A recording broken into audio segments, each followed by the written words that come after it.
හොඳ දේව මෙහයට පැමිණි ඔබ සියලුම දෙනාව ආදරයෙන් යේසුස් වහන්සේගේ නාමයෙන් පිළිගන්නවා. நல்லது ஆராதனைக்கு வந்திருக்கிற உங்கள் யாவரையும் வரவேற்கின்றோம். We welcome you all to the Sunday service of Mount Carmel Church, Bellwood, and a warm welcome to those of you who are joining us from all 5 continents. Welcome. Let's have fun today learning the word of God. මහද්වීප පහෙන්ම අපිත් සමග එක්වෙන්න අපගේ සහෝදර සහෝදරියන්ව අපි යේසුස් වහන්සේගේ නාමයෙන් පිළිගන්නවා. 5 கண்டங்களிலிருந்தும் எங்களோடு கூட முகம் கொடுக்கிற உங்கள் அனைவரையும் நாங்கள் வரவேற்கின்றோம். අද ප්‍රීතියෙන් විනෝදයෙන් දෙවියන් වහන්සේගේ වචනය අපි ඉගෙන ගන්න යනවා. இன்றைக்கு சந்தோஷமாக ஆனந்தமாக ஆண்டவருடைய வார்த்தையை கற்றுக்கொள்ள போகிறோம். දෙවි කෙනෙක් ඉන්නවා නම් ඇයි ඔයි මෙච්චර ප්‍රශ්න? ஒரு இறைவன் இருந்தால் ஏன் இவ்வளவு பிரச்சனை? If there is a God, why do we have so many problems in the world? දැන් මේක අපි අනන්තම අහන ප්‍රශ්නයක් නේද? இது நாங்கள் கேட்கிற ஒரு பிரச்சனை என்ன? This is a question that is posed quite frequently by people. මගේ දෙයනේ බොහෝ අය අපෙන් අපේ ඇදහිලිවන්තයින්ගෙන් ක්‍රිස්තියානි අයගෙන් මේ ප්‍රශ්නය අහනවා. நிறைய நபர்கள் எங்களுடைய கிறிஸ்தவர்களிடம் விசுவாசிகளிடம் இந்த கேள்வியை கேட்கின்றார்கள். Many Christians are posed by this question in the world. You know what they ask? ඒගොල්ලෝ අහන්නේ මොනවද දන්නවද? அவர்கள் என்ன தெரியுமா கேட்கிறார்கள்? අනේ යනවා යන්න තමුසුලාගේ දෙවියන් වහන්සේ ගැන කතා කරනවා නවත්තලා යනවා යන්න. ஐயோ சும்மா நிப்பாட்டிட்டு போங்க உங்களோட ஆண்டவர் குறித்து பேசி கொண்டிருக்கிறீங்க. சரி மூடிக்கிட்டு போங்கன்னு வந்துச்சு தானே உனக்கு அதுதான் சரி. You know, they say, shut up about your God. If there is a God, why corona? தெய்வம் என்று ஒன்று இருந்தால் ஏன் கொரோனா வந்தது? දෙවි කෙනෙක් හිටියොත් ඇයි කොරෝනා ආවේ? අන්න. දෙවි කෙනෙක් ඉන්නවා නම් ඇයි බෝම්බ පිපෙන්නේ? ஒரு ஆண்டவர் இருந்தார் ஏன் குண்டு வெடிக்கிறது? ඇයි වසංගත? ஏன் பாதைகள் வருகிறது? ඇයි ළමයි මැරෙන්නේ? ஏன் பிள்ளைகள் சாகிறார்கள்? Why are there plagues? Why are there pandemics? Why are there accidents? Why are there explosions? And you know, just last week or the week previously, a pastor's daughter died in an accident in Colombo. දේවදාසයෙක්ගේ දුවෙක් අන්න විපතෙන් මිය ගියා මේ දවස් කිහිපයකට කලින් කොළඹ. ஒரு தேவனுடைய ஊழியனின் பெண் மகள் ஒரு ஆள் செத்து போனாங்க. විපත්තුල. விபத்துல செத்து. ඉතින් අහනවා දෙවි කෙනෙක් ඉන්නවා නම් ඇයි ඒ වගේ වෙන්නේ? அப்ப கேக்குறாங்க ஒரு ஆண்டவர் இருந்தா ஏன் இப்படி நடக்கிறது? මට කියන්න ඕගොල්ලෝ කී දෙනෙක් මේ ප්‍රශ්නේ ඕගොල්ලන්ගෙන් කවුරු හරි අහලා තියෙනවා? இப்ப எனக்கு நீங்க சொல்லுங்க எத்தனை நபர்கள் உங்களிடத்துல இப்படிப்பட்ட கேள்விகளை கேட்டுக்கிறார்கள்? How many people have asked you this question? Okay, දැන් ඕක පිට මිනිස්සුනේ දෙවියන් වහන්සේව දන්නේ නැති අයනේ. இப்ப இந்த கேள்வியை கேக்குறவங்க ஆண்டவருக்கு தெரியாதவங்க ரட்சிக்கப்படாதவங்க தானே? Okay, now this question is usually asked by atheists, agnostics and those who are not Christian. What about Christians? கிறிஸ்தியானி අය? இப்ப கிறிஸ்தவர்கள் අපේ අයත් අහනවා. இப்ப எங்கட கிறிஸ்தவர்களும் கேட்கிறார்கள். දෙවියන් වහන්සේ ඉන්නවා නම් ඇයි දෙයනේ අපිට මෙච්චර කරදර? ஆண்டவர் இருந்தார் ஏன் இவ்வளவு பிரச்சனை? පාස්ටර්ස්ලා අහනවා. போதகர்கள் கேட்கிறார்கள். පාස්ටර්ස්ලාට ප්‍රශ්න ඕනාවට වඩා දරා ගන්න බැරි තරම් ආපුවාම பாஸ்டர்ஸ்மாருக்கு தாங்க முடியாத அளவுக்கு பிரச்சனை வந்து என்பதாக ඇත්තටම දෙවියන් වහන්සේ ඉන්නවද? உண்மையாவே ஆண்டவர் இருக்கிறாரா? ඇත්තටම දෙවියන් වහන්සේ මාව කැඳෙව්වද? உண்மையாகவே ஆண்டவர் என்னை அழைத்தாரா? ඇත්තටම දෙවියන් වහන්සේ බලවත්ද? உண்மையாகவே ஆண்டவர் வல்லவரா? ඇත්තටම මේ බයිබලේ සත්‍යද? உண்மையாகவே இந்த பைபிள் வந்து மெய்யானதா? You know, even when pastors are faced with tumultuous problems in lives, they too start to question, I mean, is God really there? Am I really called? Is this really the word of God? මම තව ප්‍රශ්නයක් අහන්නම් ඇත්ත කියන්න. இப்ப நான் ஒரு உண்மையுள்ள இன்னொரு கேள்வியை கேட்க போறேன். உண்மையை சொல்லுங்க. ඕගොල්ලන්ට කවදා හරි හිතිලා තියෙනවද මේ වගේ? இப்படி நீங்க யாராவது நினைச்சிருக்கிறீங்களா இப்படி? ඔව් නේ. Have you ever questioned this? Yes. ඔන්න මේකට උත්තරේ මම ලබලා දෙන්න යනවා. இதற்குரிய பதிலை தான் இன்றைக்கு பெற்று தர போகிறேன். I am going to give the answer to this age long question. Okay, මොකක්ද මේ ප්‍රශ්නේ? அது என்ன கேள்வி? දෙවි කෙනෙක් ඉන්නවා නම් ඇයි අයිසේ මේ ලෝකෙ මෙච්චර ඛේද වාචක සිදු වෙන්නේ? ஆண்டவர் ஒருவர் இருந்தால் ஏன் இந்த உலகத்தில் இவ்வளவு பிரச்சனைகள் கொடுமைகள் நடக்கிறது? If there is a God, why is this world like this? A very, very, very bad and a dangerous place. ඔකට උත්තරේ ඕනේද ඔයගලන්ට? இப்போ உங்களுக்கு பதில் வேணுமா இதுக்கு? බයිබලෙන් ඕනේද? வேதத்துல இருந்து வேண்டுமா? Do you really need an answer to you from the Bible? Let's get ready and let's have fun studying this thing. එවනම් අපි සූදානම් වෙලා විනෝදයෙන් ජොලියෙන් මේක අපි ඉගෙන ගමු. அப்ப நாங்க ஆயத்தம் என்று சொன்னால் சந்தோஷமாக நாங்கள் இதை கற்றுக்கொள்ளலாம். දෙවි කෙනෙක් ඉන්නවා විතරක් නෙවෙයි. ஆண்டவர் ஒருவர் இருப்பது மாத்திரமல்ல, ඒ දෙවියන් වහන්සේ කවුද කියලා අපි දන්නවා. அந்த ஆண்டவர் யார் என்பது நமக்கும் தெரியும். Not only we believe that there is a God, but we know who that God is. That God is one, and He is the God of Israel, and He is the God of the Bible. ඒ දෙවියන් වහන්සේ එක්කෙනයි. அந்த தேவன் ஒருவர், ඒ දෙවියන් වහන්සේ ඊශ්‍රායල් වරුන්ගේ දෙවියන් වහන්සේ. அவர் இஸ்ரவேலருடைய ஆண்டவர். උන්වහන්සේ තමයි ශුද්ධ වූ බයිබලයේ දෙවියන් වහන්සේ. ஆண்டவர் தான் பரிசுத்த வேதாகமத்தின் ஆண்டவர். දැන් මේ දෙවියන් වහන්සේ இந்த ஆண்டவர் සර්ව බලධාරී, சர்வ வல்லவர், සර්ව ප්‍රඥාවන්තයි, சர்வ ஞானி, සර්ව වාසී, சர்வவாசி, සර්ව ව්‍යාපකர். வியாபகர். උන්වහන්සේට බැරි දෙයක් නෑ. ஆண்டவருக்கு முடியாதது ஒன்றுமில்லை. This God is omnipresent, He is omnipotent, and He is omniscient, and there's nothing impossible to Him. මේ දෙවියන් වහන්සේ இந்த ஆண்டவர் මේ අහසත් පොළොවත් පෘථිවියත් මැව්වා. இந்த வானத்தையும் பூமியையும் பூ உலகத்தையும் படைத்தவர். This God created the heavens and the earth, the entire universe. Okay? In a jiffy. ක්ෂණයකින් මැව්වේ. அப்ப இமை பொழுதிலே படைத்தார். දැන් මේ දෙවියන් වහන්සේට ඕන වුණා இந்த ஆண்டவருக்கு தேவைப்பட்டது මනුෂ්‍යයා කියන කොජෙක්ව මවන්න. மனிதன் என்ற நிர்மாணத்தை படைப்பதற்கு. This God wanted to create a thing called man. Okay? Now this man was supposed to be the highest of all creation.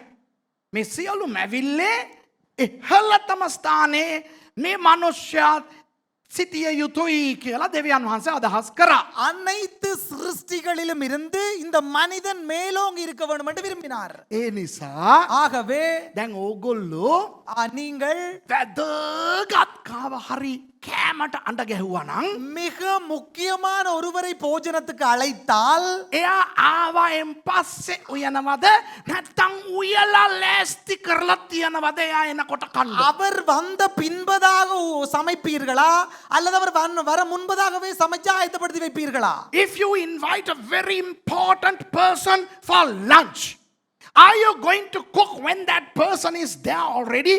Or would you prepare the meal beforehand and make it ready for the man to come and sup? අපේ අයියලා එහෙම නෙවෙයි. இப்ப எங்கட ஜானைகள் அப்படி இல்ல தானே. අඬ ගහපු එක්කන ආවයින් පස්සේ තමයි පිටිපස්සේ දොරෙන් කඩේට දුවන්නේ. கூப்பிட்டவர் அழைத்தவர் வந்த பிறகுதான் பின்பக்கத்தால கடைக்கு ஓடுவாங்க வாங்குறதுக்கு Some சாமான். of our people, you know, even after the guests arrive, only after that they go to the shop. මේක මිරිස් ටිකක් අඩුවිලා ගිල්ල කිනින්.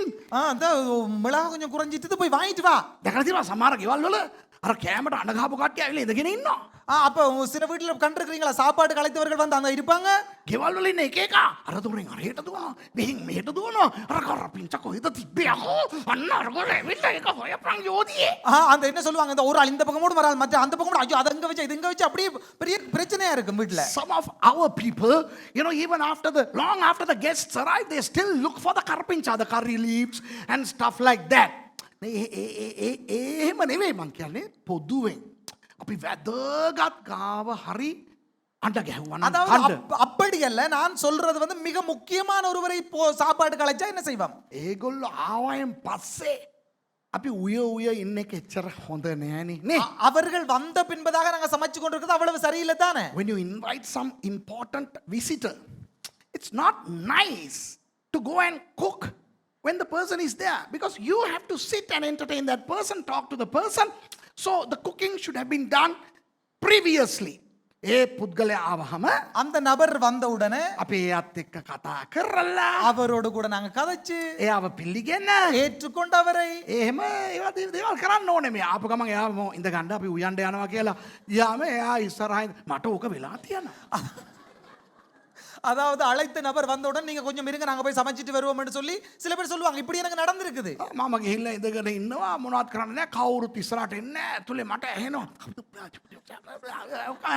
මම ඉතින් දන්න පාට් එක දාගෙන මම ඉස්සරහට වෙලා அப்ப நான் போய் முன்னுக்கு இருப்பேன், கதைக்கும் ஒருத்தர் இல்ல அப்படி சத்தம் கேட்டு கொண்டு இருக்கும் நமக்கு. sometimes it has happened to me, you know, they invite me and I go and nobody is there to talk to me, so I just, you know, sit idle waiting for those people and I can hear certain, you know, those things are happening, all this paraphernalia in the kitchen. You know, our God deemed humans as the most important of all creation.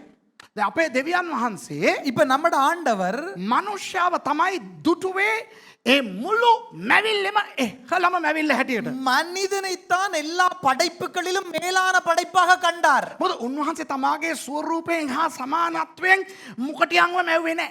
அதாவது ஆண்டவர் தன்னுடைய சாயலன் ரூபமுமாக முயலை படைக்கவில்லை. You know, God did not create a mongoose. பரவாயில்ல இவருக்கு முக்கட்டியா முயல் பரவாயில்ல. You know, God did not create a mongoose or a crocodile in his own image and likeness. Okay? தேவ தூதேன்ව පවා උන්වහන්සේගේ සමානත්වයෙන් ස්වරූපයෙන් මැව්වේ නැහැ. தேவ தூதர்களை கூட ஆண்டவர் தன்னுடைய சாயலன் ரூபத்தின்படியும் படைக்கவில்லை. Even the angels were not created in God's image and likeness, but was man. Right? Hallelujah. නමුත් මනුෂ්‍යව දෙවියන් වහන්සේ මැව්වේ කොහොමද? மனிதனை படைத்தது எப்படி? උන්වහන්සේගේ සමානත්වයෙන් සහ උන්වහන්සේගේ ස්වරූපයෙන්. ஆண்டவருடைய சாயலும் ரூபமுமாக. ඒ නිසා තමයි මනුෂ්‍යව අන්තිමට මැව්වේ. ஆகவே தான் மனிதனை இறுதியாக படைத்தார். That's why God created man finally, so that by the time man is created, everything else that the man needs would be available. ඒ කියන්නේ මනුෂ්‍යව මවනකොට மனிதனை படைக்கும் போது ඌට අවශ්‍ය හැමදේම තියෙන්න ඕනේ. அதாவது அவனுக்கு தேவையான அனைத்தும் இருக்க வேண்டும். මනුෂ්‍යව මැව්වයින් පස්සේ மனிதனை படைத்த பின்பதாக මනුෂ්‍ය කිව්වොත් ස්වාමීනි එතකොට මම මූණ හොදන්නේ. அப்ப மனிதன் சொன்ன ஆண்டவர் நான் முகம் கழுவுறதுக்கு என்ன செய்யறது? පොඩ්ඩක් හිටපන්. කියලා හචක්කා බුචක්කා ජීබුම්බා අන්න වැවක්. அப்ப இந்த கொஞ்சம் பேர் இந்த அஜக்கா புஜக்கா ஜிக்கு வந்து அப்பா අණ්ඩාසාගසම් අබුක්කා කුසුම් පිරන්දඩ සීසේ. Okay, you know, after God creates Adam, you know, Adam did not come and say, Lord, what about washing the face? I didn't know that because I don't wash my face. You know, I'm so holy. But anyway, here is a lake for you. ஆண்டவர் அப்படி செய்யவில்லை. අවසානයෙන් දෙවියන් වහන්සේ මැව්වේ මොකක්ද? இறுதியாக கடைசியாக ஆண்டவர் படைத்தது என்ன? මනුෂ්‍යව. மனிதன். So God created man as the last creation, prior to which he had created everything and everything was perfect. மனுஷாව මවන්න කලින් උන්වහන්සේ අනිත් සියලුම දේ මැව්වා විතරක් නෙවෙයි. மனிதனை படைக்க முன்பதாக அனைத்தையும் படைத்து முடித்தது மாத்திரமல்ல, ඒ සියල්ලම අකුරට නියමයට සර්ව සම්පූර්ණව මවලා ඉවරයි. அனைத்தையும் எழுத்தின்படி ஒன்றும் பிசகாம பெர்ஃபெக்ட்டா படைத்தார். පෙරලා ගන්න උත්පත්ති 1ට. திருப்பிக் கொள்ளுங்கள் ஆதியாகமம் 1ஆம் அதிகாரம். Let's go to Genesis chapter 1 and let's read verse 26. 26 වෙනි පදය අපි බලමු. 26வது වசனத்தை பார்ப்போம். තවද දෙවියන් වහන්සේ අපගේ ස්වරූපයෙන් අපගේ සමානත්වය ලෙස මනුෂ්‍යයා සාදාම්හ. ඔව්හු මුහුදේ මත්ස්‍යයන් කෙරෙහිද ආකාශයේ පක්ෂීන් කෙරෙහිද තිරිසනුන් කෙරෙහිද මුළු පොළව කෙරෙහිද පොළව පිට බඩගා යන සියල්ලන් කෙරෙහිද ආණ්ඩු කෙරෙත්වයි කීසේක. பின்பு தேவன் நமது சாயலாகவும் நமது ரூபத்தின்படியேயும் மனுஷனை உண்டாக்குவோமாக. அவர்கள் சமுத்திரத்தின் மச்சங்களையும் ஆகாயத்து பறவைகளையும் மிருக ஜீவன்களையும் பூமி அனைத்தையும் பூமியின் மேல் ஊறும் சகல பிராணிகளையும் ஆள கடவர்கள் என்றார். And God said, let us make man in our image, after our likeness, and let them have dominion over the fish of the sea, and over the fowl of the air, and over the cattle, and over all the earth, and over every creeping thing that creepeth upon the earth. දෙවියන් වහන්සේ මනුෂ්‍යව මැව්වේ නිකම් පුරවැසියෙක් හැටියට නෙවෙයි. ஆண்டவர் மனிதனை படைத்தது ஒரு ஜீவவாசியாக அல்ல, ஒரு பிரஜையாக அல்ல. God did not create humans as mere citizens of the world. He created them as a king and a queen. That's why the Bible says to have dominion over everything. උන්වහන්සේ මැව්වේ පිරිමියාව රජ කෙනෙක් හැටියටයි ඒ ගෑනිව රැජිනක් හැටියටයි. රාජාරාණී. அதாவது ஆண்டவர் ஒரு ஆணை படைத்தது ஒரு ராஜாவாக, ஒரு பெண்ணை படைத்தது ஒரு ராணியாக. තේරෙනවද මං කියන එක?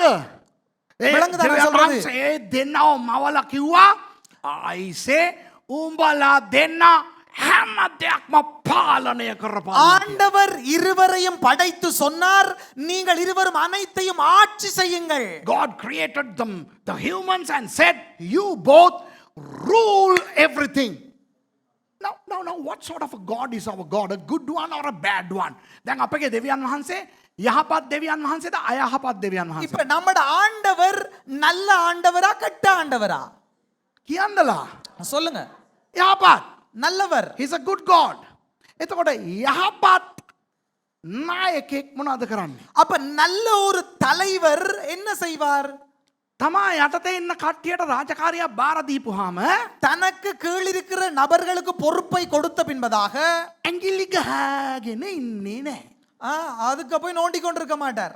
You know, a good leader, upon assigning somebody with a responsibility, wouldn't go and poke his finger.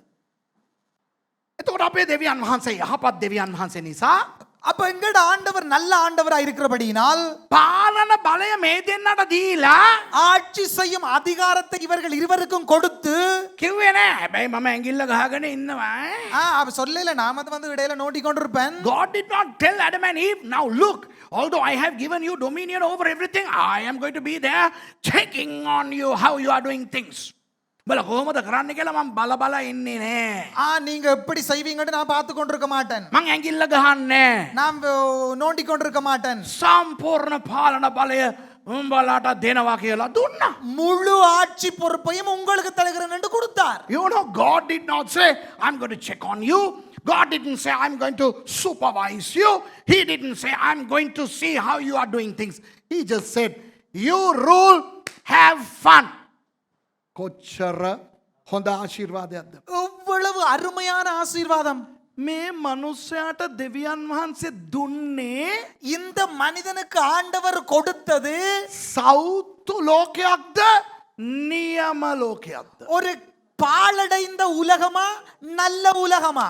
God gave Adam and Eve a perfect earth or a rotten earth. දැන් මෙහෙමනේ සමහර වෙලාවට இப்ப சில நேரங்களிலே මේ අපේ ලංකාවෙත් පාර්ලිමේන්තුවට ඕකනේ වෙන්නේ. இப்ப நம்ம இலங்கை பாராளுமன்றத்துக்கு அப்படி என்ன நடக்கும்? මොකද කවුරු හරි පාලන බලයට ආපුවාම இப்போ ஒருவர் ஒரு அதிகாரத்துக்கு வந்த பின்பதாக ඒගොල්ලෝ කියයි මේ අපිට වැඩ කරන්න බැරි වුණේ ඇයි දන්නවද? இப்ப எங்களுக்கு வேலை செய்ய இயலாம போனது ஏன் தெரியுமா? අර අපිට කලින් හිටපුවෙන් කාලා වනසලා ගිය නිසා எங்களுக்கு முன்பா இருந்தவர் அதை கெடுத்துட்டு திண்டுட்டு போனபடினால ඒවා හරි ගස්සන්නම අපිට කාලේ හරි அதை திருத்துவதற்கே எங்களுக்கு காலம் சரி. අපිට ඕන කරන අර මැතිවරණ පොරොන්දු ටික හිටු කරගන්න අපිට බැරි වුණා කියලා කියනවා. ඉතින් මැතිවරු ඕකනේ කියන්නේ. எங்களுக்கு நிறைவேற்ற வேண்டிய பொறுப்புகள் எங்களுக்கு நிறைவேற்றாம இயலாம போகுதுன்னு சொல்லுவார்கள். You know, our parliamentarians, when they are set in authority, you know, they say, well, you know, we really came to achieve our election promises. But you know, the guys before us had ruined everything and we had to do a lot of repair work. Hence, we could not do what we promised to do. நான் சொல்றது சரிதானே? Is it true or not? ආදාම්ට ඒවටයි දෙවියන් වහන්සේ දුන්නේ. ஆதாமுக்கும் ஏவாளுக்கும் ஆண்டவர் கொடுத்தது හරි ගස්සන්න ඕන ලෝකයක් නෙවෙයි. திருத்த வேண்டிய ஒரு உலகம் அல்ல. හදන ලෝකයක් නෙවෙයි. அதாவது உருவாக்க வேண்டிய ஒரு உலகம் அல்ல. හදපු හරි ගස්සපු සර්ව සම්පූර්ණ නියම ලෝකයයි දෙවියන් වහන්සේ දුන්නේ. திருத்தப்பட்ட உருவாக்கப்பட்ட நல்ல ஒரு உலகத்தை தான் கொடுத்திருந்தார். You know, when God handed over the earth to Adam and Eve, the earth was perfect, need not any repair or amendments, anything. It was a perfect world. Let's read verse 28. විසි අටපොඩ්ඩක් බලමුකෝ. 28ாம் වසනத்திற்கு පාපම්. දෙවියන් වහන්සේ උන්ට ආශිර්වාද කළසේක. දෙවියන් වහන්සේ උන්ට කියනසේක් නුඹලා බෝවි වැඩි වෙමින් පොළොව පූර්ණ කොට ඒක යටත් කරගනි. මුහුදේ මක්ෂයන් කෙරෙහිද ආකාශයේ පක්ෂින් කෙරෙහිද පොළොව පිට හැසිරෙන සියලු සතුන් කෙරෙහිද ආධිපතිකම් කරාවියයි කීසේක. பின்பு தேவன் அவர்களை நோக்கி நீங்கள் பலுகி பெருகி பூமியை நிரப்பி அதை கீழ்ப்படுத்தி சமுத்திரத்தின் மச்சங்களையும் ஆகாயத்து பறவைகளையும் பூமியின் மேல் நடமாடுகிற சகல ஜீவ ஜந்துக்களையும் ஆண்டு கொள்ளுங்கள் என்று சொல்லி தேவன் அவர்களை ஆசீர்வதித்தார். And God blessed them and said unto them, Be fruitful and multiply and replenish the earth and subdue it and have dominion over the fish of the sea and over the fowl of the air and over every living thing that moveth upon the earth. තේරෙනවද දෙවියන් වහන්සේ ඒගොල්ලන්ට ඒක පැහැදිලිව කිව්වත් එක්ක. ஆண்டவர் அவர்களுக்கு அதை தெளிவாக சொன்னதோடு கூட You know, according to verse 28, God explicitly explained this to the humans.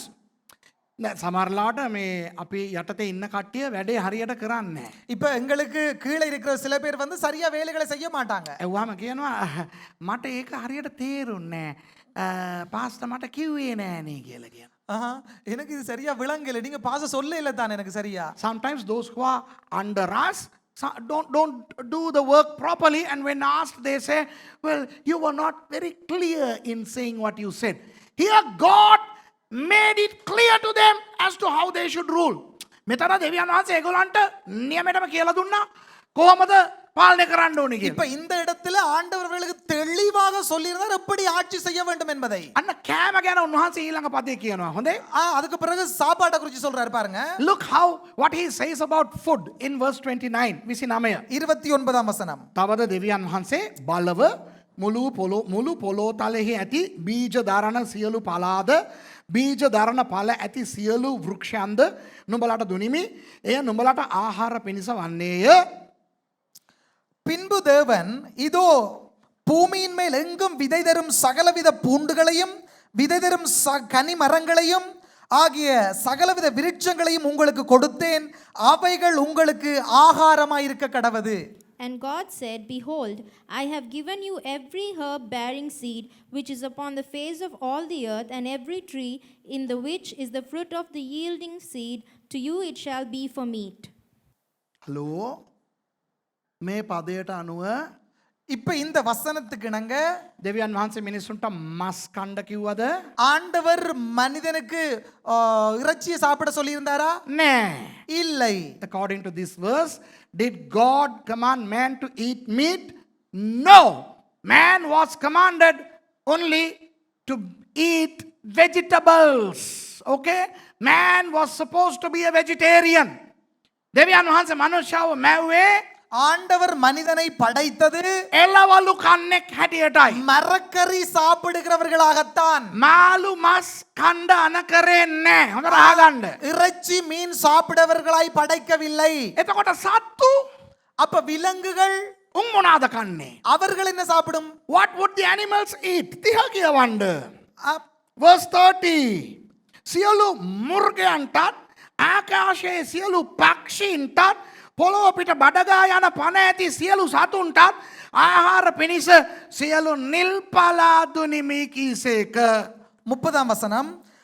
பூமியில் உள்ள சகல மிருக ஜீவன்களும் ஆகாயத்தில் உள்ள சகல பறவைகளும் பூமியின் மேல் ஊறும் பிராணிகள் எல்லாவற்றிற்கும் பசுமையான சகல பூண்டுகளையும் ஆகாரமாக கொடுத்தேன்.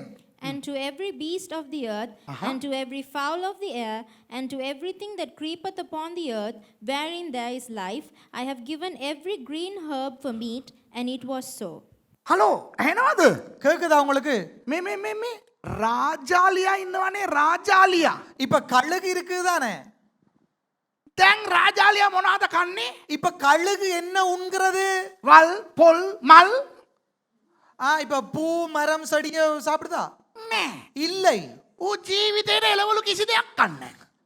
அது தன்னுடைய வாழ்க்கையில ஒரு நாள் மரக்கறி சாப்பிட்டதில்லை. හැබැයි මේ පදයට අනුව ඌත් වල් පොල් මල් විතරයි කන්න පුළුවන්. இந்த வசனத்துக்கு இணங்க அதுவும் மரம் செடி பூக்களை தான் சாப்பிட வேண்டும். You know, eagle is not a herbivore. An eagle is a carnivore. But according to this verse, God must have created the eagle as a herbivore. What about a lion? What about a tiger? What about cheetahs? Singhain, kotin, me cheetah, diviyan. சிங்கம் பூனை கரடி அதுகள் பூனை இல்லடி, சிங்கம், புலி, வாழ்க்கைது. அப்ப அவைகள் என்ன சாப்பிடுது? පුලි පසිත්තාලුම් පුල්ල තින්නාද පழමොලි. එකන කොටියට බඩගින්න ආවත් වූ වල්කන්න ඇලු. ඒ තරං මේ එලවලෝට දුවේශ කරනවා. அப்ப புலி பசித்தாலும் புல்லை தின்னாது அப்படின்னு சொல்லுவாங்க. அவ்வளவுக்கு அது மரக்கறியை வெறுக்குது. These carnivores, they'll starve to death rather than eating herbs. එතකොට මේ මෙතන කියන දේ බඩගාන සත්තු, සර්පයෝ. அப்ப அந்த வயிற்றால் ஊரும் பிராணிகள். බඩගාන සතෙක් කියන්නේ ஊரும் பிராணிகள் சொல்லுங்க பாப்போம். සර්පයා. பாம்பு. Now, how does it say? Creeping creature. Snake, for example. Have you seen snakes eating grass? තනකොළ කන සර්පය දැකලා තියෙනවද? புள்ளி சாப்பிடுற பாம்பை கண்டிருக்கிறீங்களா? අර බලන්න මේ ඩිස්කවරි එකේ නැජ්ජියෝ වයිල්ඩ් එකේ ඇනිමල් ප්ලැනට් එකේ බලන්න. උන් ගෙම්බෝ කනවා, මීයෝ කනවා, සර්පයෝ අනිත් සර්පයෝ කනවා. இப்ப நீங்க டிஸ்கவரியில பாத்தீங்கன்னு சொன்னா பாம்பு பொக்கான தின்னும், அதை தின்னும், இதை தின்னும். பாம்பு மற்ற பாம்பையும் தின்னும். நீ நான் சொல்வதை ஒழுங்காய் சொல்லாவிட்டால் நான் உன்னை தின்னும். නේ මං කියන එක මෙයා හරියට කිව්වේ නැත්තම් මම මෙයාව කනවා. You know, when you look at a serpent doesn't eat grass. A serpent eats rodents, okay, other animals, and sometimes even other serpents. But according to this verse, God did not create that way. මේ පදයට අනුව දෙවියන් වහන්සේ එහෙම මැව්වේ නෑ. இந்த வசனத்துக்கு இணங்க ஆண்டவர் அப்படி படைக்கவில்லை. දැන් ඊළඟට ওই පදේ ඉවර කරමු අපි. இப்ப நாங்க இந்த வசனத்தை முடிக்க போகிறோமா? Let's conclude this verse. එසේ විය. அது அப்படியே ஆயிற்று. Yeah. It was so. It was so.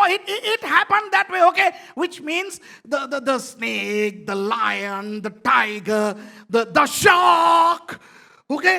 The eagle, all these guys were vegetarians, herbivores.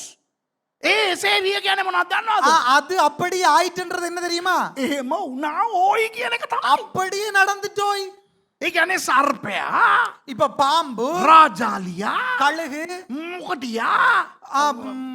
මොකටියා නා කිරිපුල්ල. கீரி, එතකොට සිංහයා, சிங்கம், කොටියා, புலி, මුන් සේරම එළවලු කෑවා. இவை அனைத்தும் மரக்கறி சாப்பிட்டது. ඉවර වෙන්නේ කොහොමද දන්නවද මේ පදේ? அது எப்படி தெரியுமா முடிகிறது?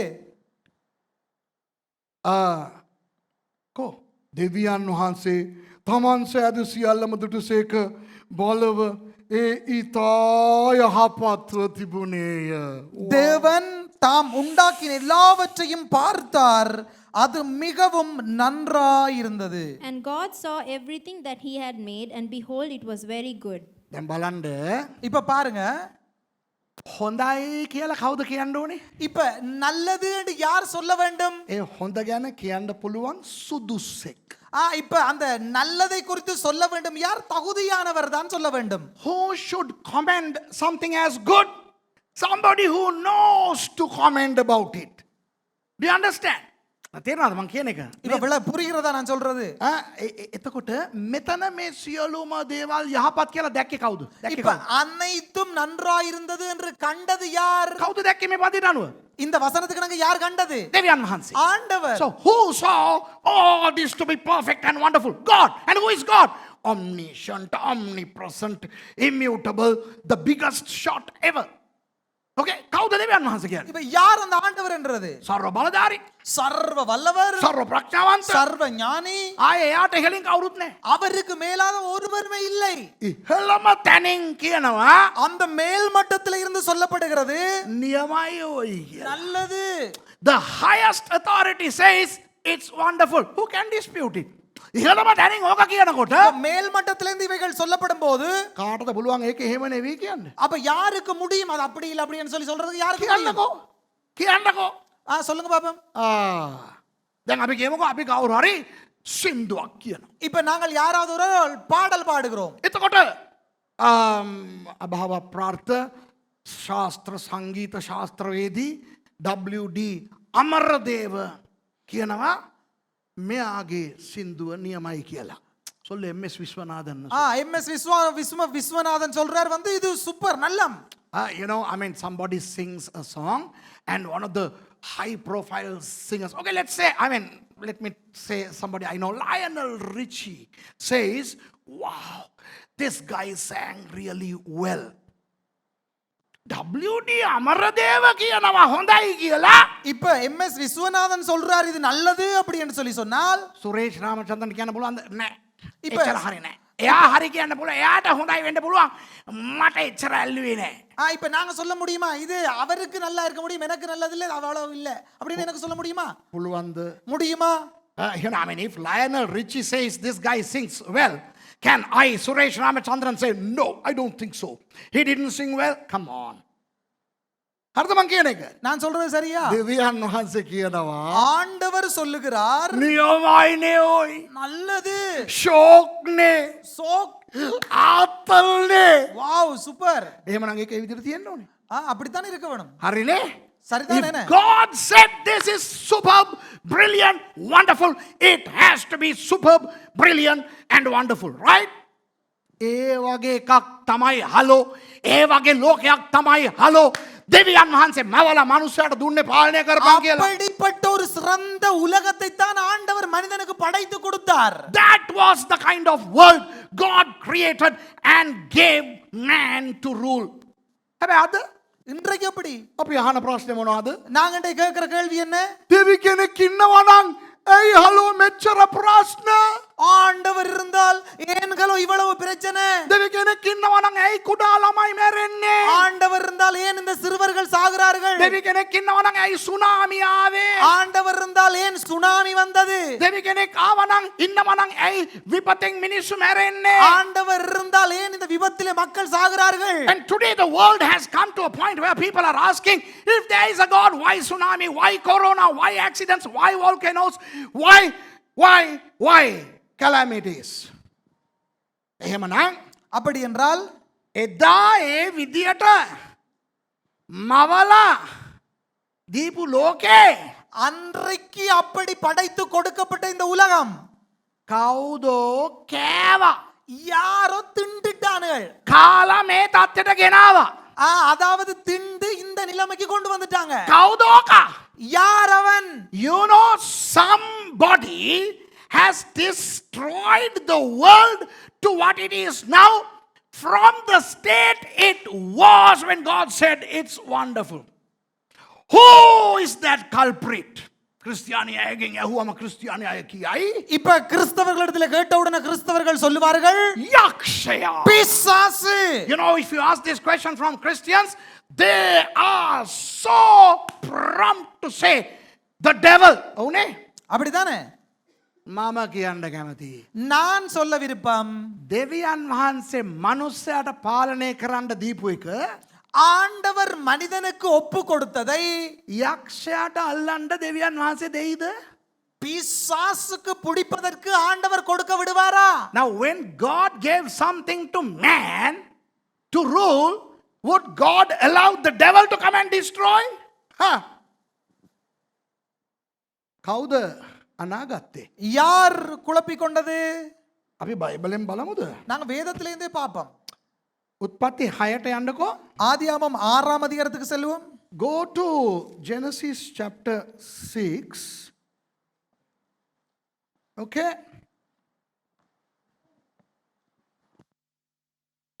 අපි 6 කියවමු. 6:6. උත්පත්ති 6:6. තවද ස්වාමීන් වහන්සේ පොළොවේහි මනුෂ්‍යයා සෑදූ බැවින් කැවි තමන් සිතෙන්ම ශෝක වූසේක. ஆதியாகமம் 6ஆம் அதிகாரம் 6ஆம் வசனம் வாசிப்போம். தாம் பூமியிலே மனுஷனை உண்டாக்கினதற்காக கர்த்தர் மனஸ்தாபப்பட்டார். And it repented the Lord that he had made man on the earth, and it grieved him at his heart. මේ බලන්න கவனிங்க. අර ගෑනිට අර ගෙඩිය කණ්ඩ පෙළඹුවේ මොකಾದ? அந்த பெண்ணுக்கு அந்த பழத்தை சாப்பிட தூண்டினது யார்? මොකಾದ? எது தூண்டினது? සර්පයා. නෑ නෑ. සතා මොන සතාද? සර්පයා. விலங்கு எந்த விலங்கு? பாம்பு. Who tempted Eve to eat of that tree? The serpent. බයිබලයේ කියලා තියෙනවද සර්පයා මව්පයකට දෙවියන් වහන්සේ දුක් වුණා කියලා? இப்ப பைபிள்ல சொல்லப்பட்டிருக்கிறதா பாம்பை படைத்ததற்காக கர்த்தர் மனஸ்தாபப்பட்டார் என்று சொல்லப்பட்டிருக்குதா? Does the Bible say that it repented God for having created the serpent? No. දැන් දේව දූතයෙක් යක්ෂයෙක් වුණා නේද? இப்ப தேவ தூதன் பிசாசாய் மாறினான் இல்லையா?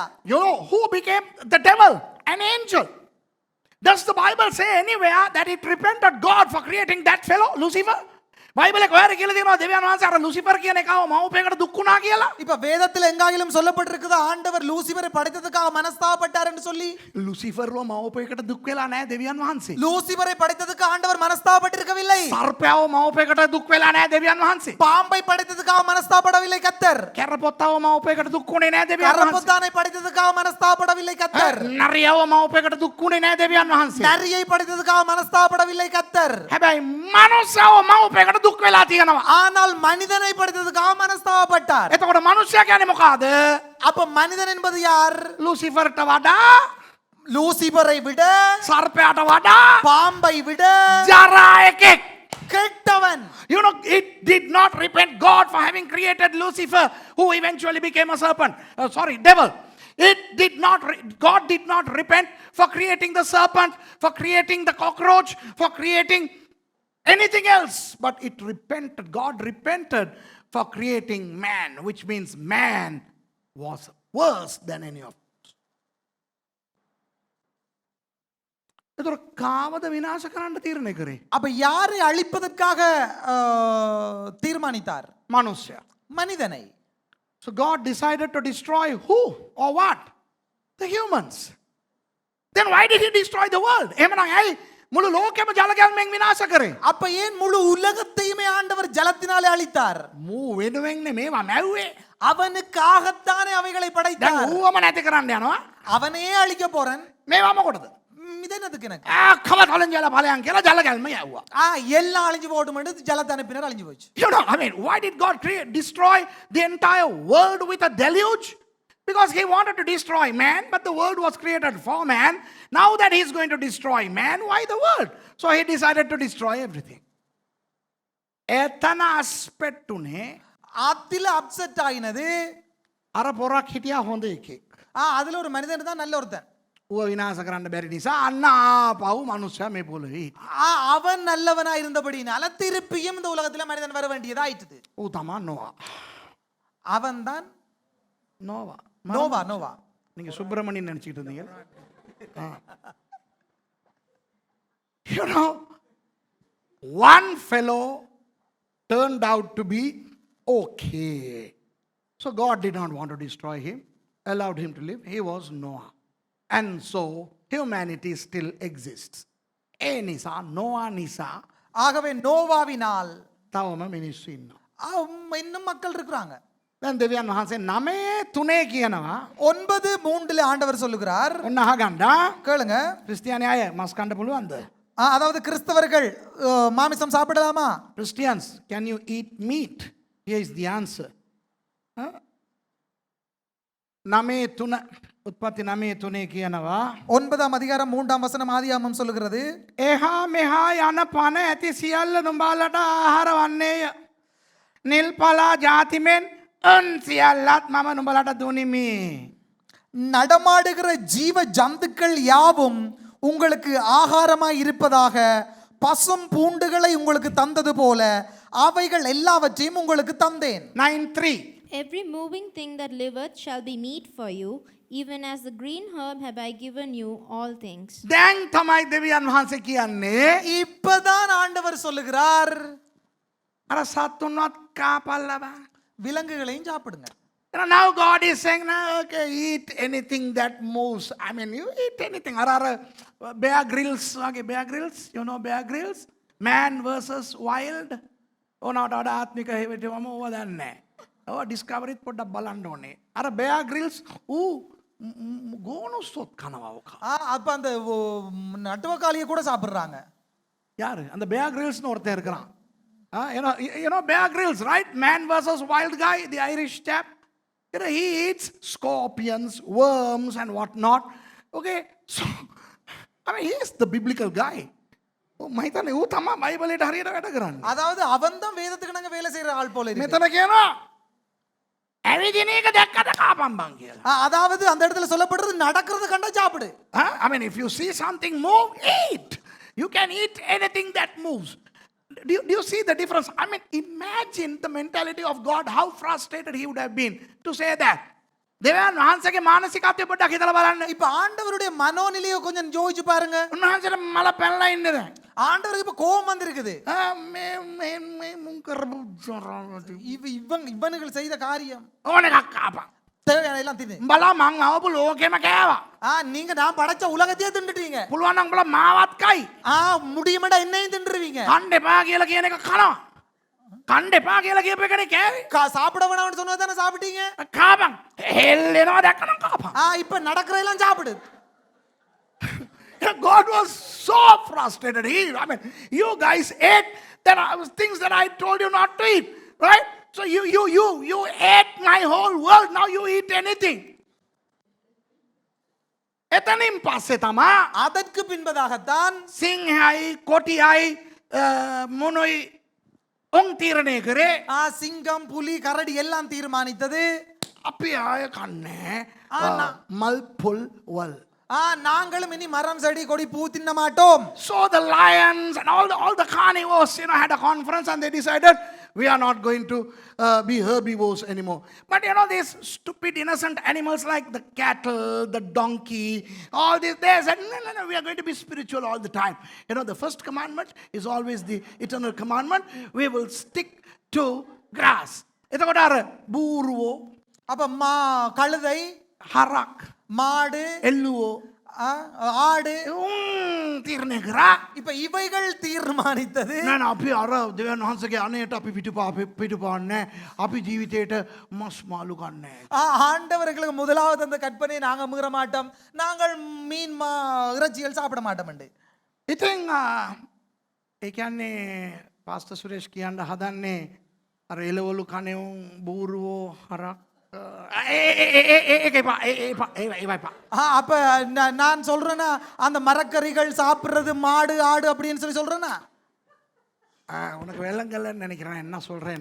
I'm trying to imply here that those who are vegetarians are like the cattle, the donkey, but the lion and the tiger type people, they eat meat. Let's not get into that. But I'm like a lion. நான் ஒரு சிங்கத்தை போல. සතෙක් දීලා බලන්න කාලා පෙන්නන්න. எனக்கு ஒரு மிருகத்தை கொடுத்து பாருங்க திட்டு காட்டுறேன். I'm like a lion. Give me an animal and I'll show you how to eat it. Okay. Anyway, then දෙවියන් වහන්සේ මවපු ලස්සන ප්‍රශ්න රහිත ලෝකයේ, அதாவது ஆண்டவர் படைத்த கேள்விகள் இல்லாத உலகத்திலே, கேள்விகள் அல்ல பிரச்சனைகள் இல்லாத உலகத்திலே ඒ ලෝකේ වර්තමාන තත්වයට ගෙනාවේ යකත් නෙවෙයි මොකෙක්වත් නෙවෙයි මනුස්සයා. இந்த நிகழ்கால நிலைமைக்கு இந்த உலகத்தை கொண்டு வந்தது பிசாசு அல்ல, மனிதன். It was not the devil who brought God's wonderful world to this pathetic state, but man. And why isn't God interfering? Because he is a gentleman. He doesn't interfere with what you are supposed to rule. ඇයි දෙවියන් වහන්සේ ඇඟිල්ල ගහන්නේ නැත්තේ? ஏன் ஆண்டவர் அதை நோண்ட போகவில்லை? මොකද උන්වහන්සේ පාලන බලය දීලා තියෙන්නේ මනුස්සයාට. ஏனென்றால் ஆண்டவர் ஆளும் அதிகாரத்தை கொடுத்திருக்கிறார் மனிதனுக்கு. අපි කාගත්තත්, அதாவது நாங்கள் குழப்பிக் கொண்டால், திண்டு கொண்டாலும் උන්වහන්සේ ඇඟිලි ගහන්නේ නැහැ. ஆண்டவர் அதை நோண்ட போக மாட்டார். තේරෙනවද? விளங்குதா? එතකොට දෙවි කෙනෙක් ඉන්නවා නම් එහෙම වෙයිද? ஆண்டவர் வாழ்ந்தா இப்படி நடக்குமா? වෙනවා. நடக்கும். හේතුව, காரணம், මේ தත්ත්වයට හේතුව අපි. இந்த நிலைமைக்கு காரணம் நாங்கள் தான். දැන් මම ඔයගලන්ට දේවල් ටිකක් කියලා දෙන්න යනවා. ஆகவே இன்னொரு பெருமதியான காரியத்தை சொல்லி தர So போகிறேன். now I'm going to teach you certain things, okay? Now let's go to Genesis chapter 1 again. අපි ආපහු යන් උත්පත්ති පළවෙනි පරිච්ඡේදයට. மறுபடியும் முதலாம் அதிகாரத்துக்கு செல்வோம்.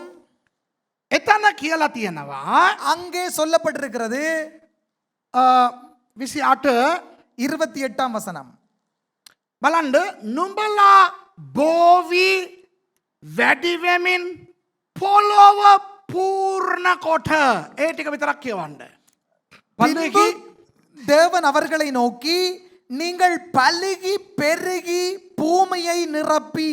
අවුලதான் Be fruitful and multiply and replenish the earth. මේක අහගන්න கேளுங்க, දෙවනහස කියනවා ஆண்டவர் சொல்லுகிறார் බෝවෙන්ඩලු பெருகட்டாம்.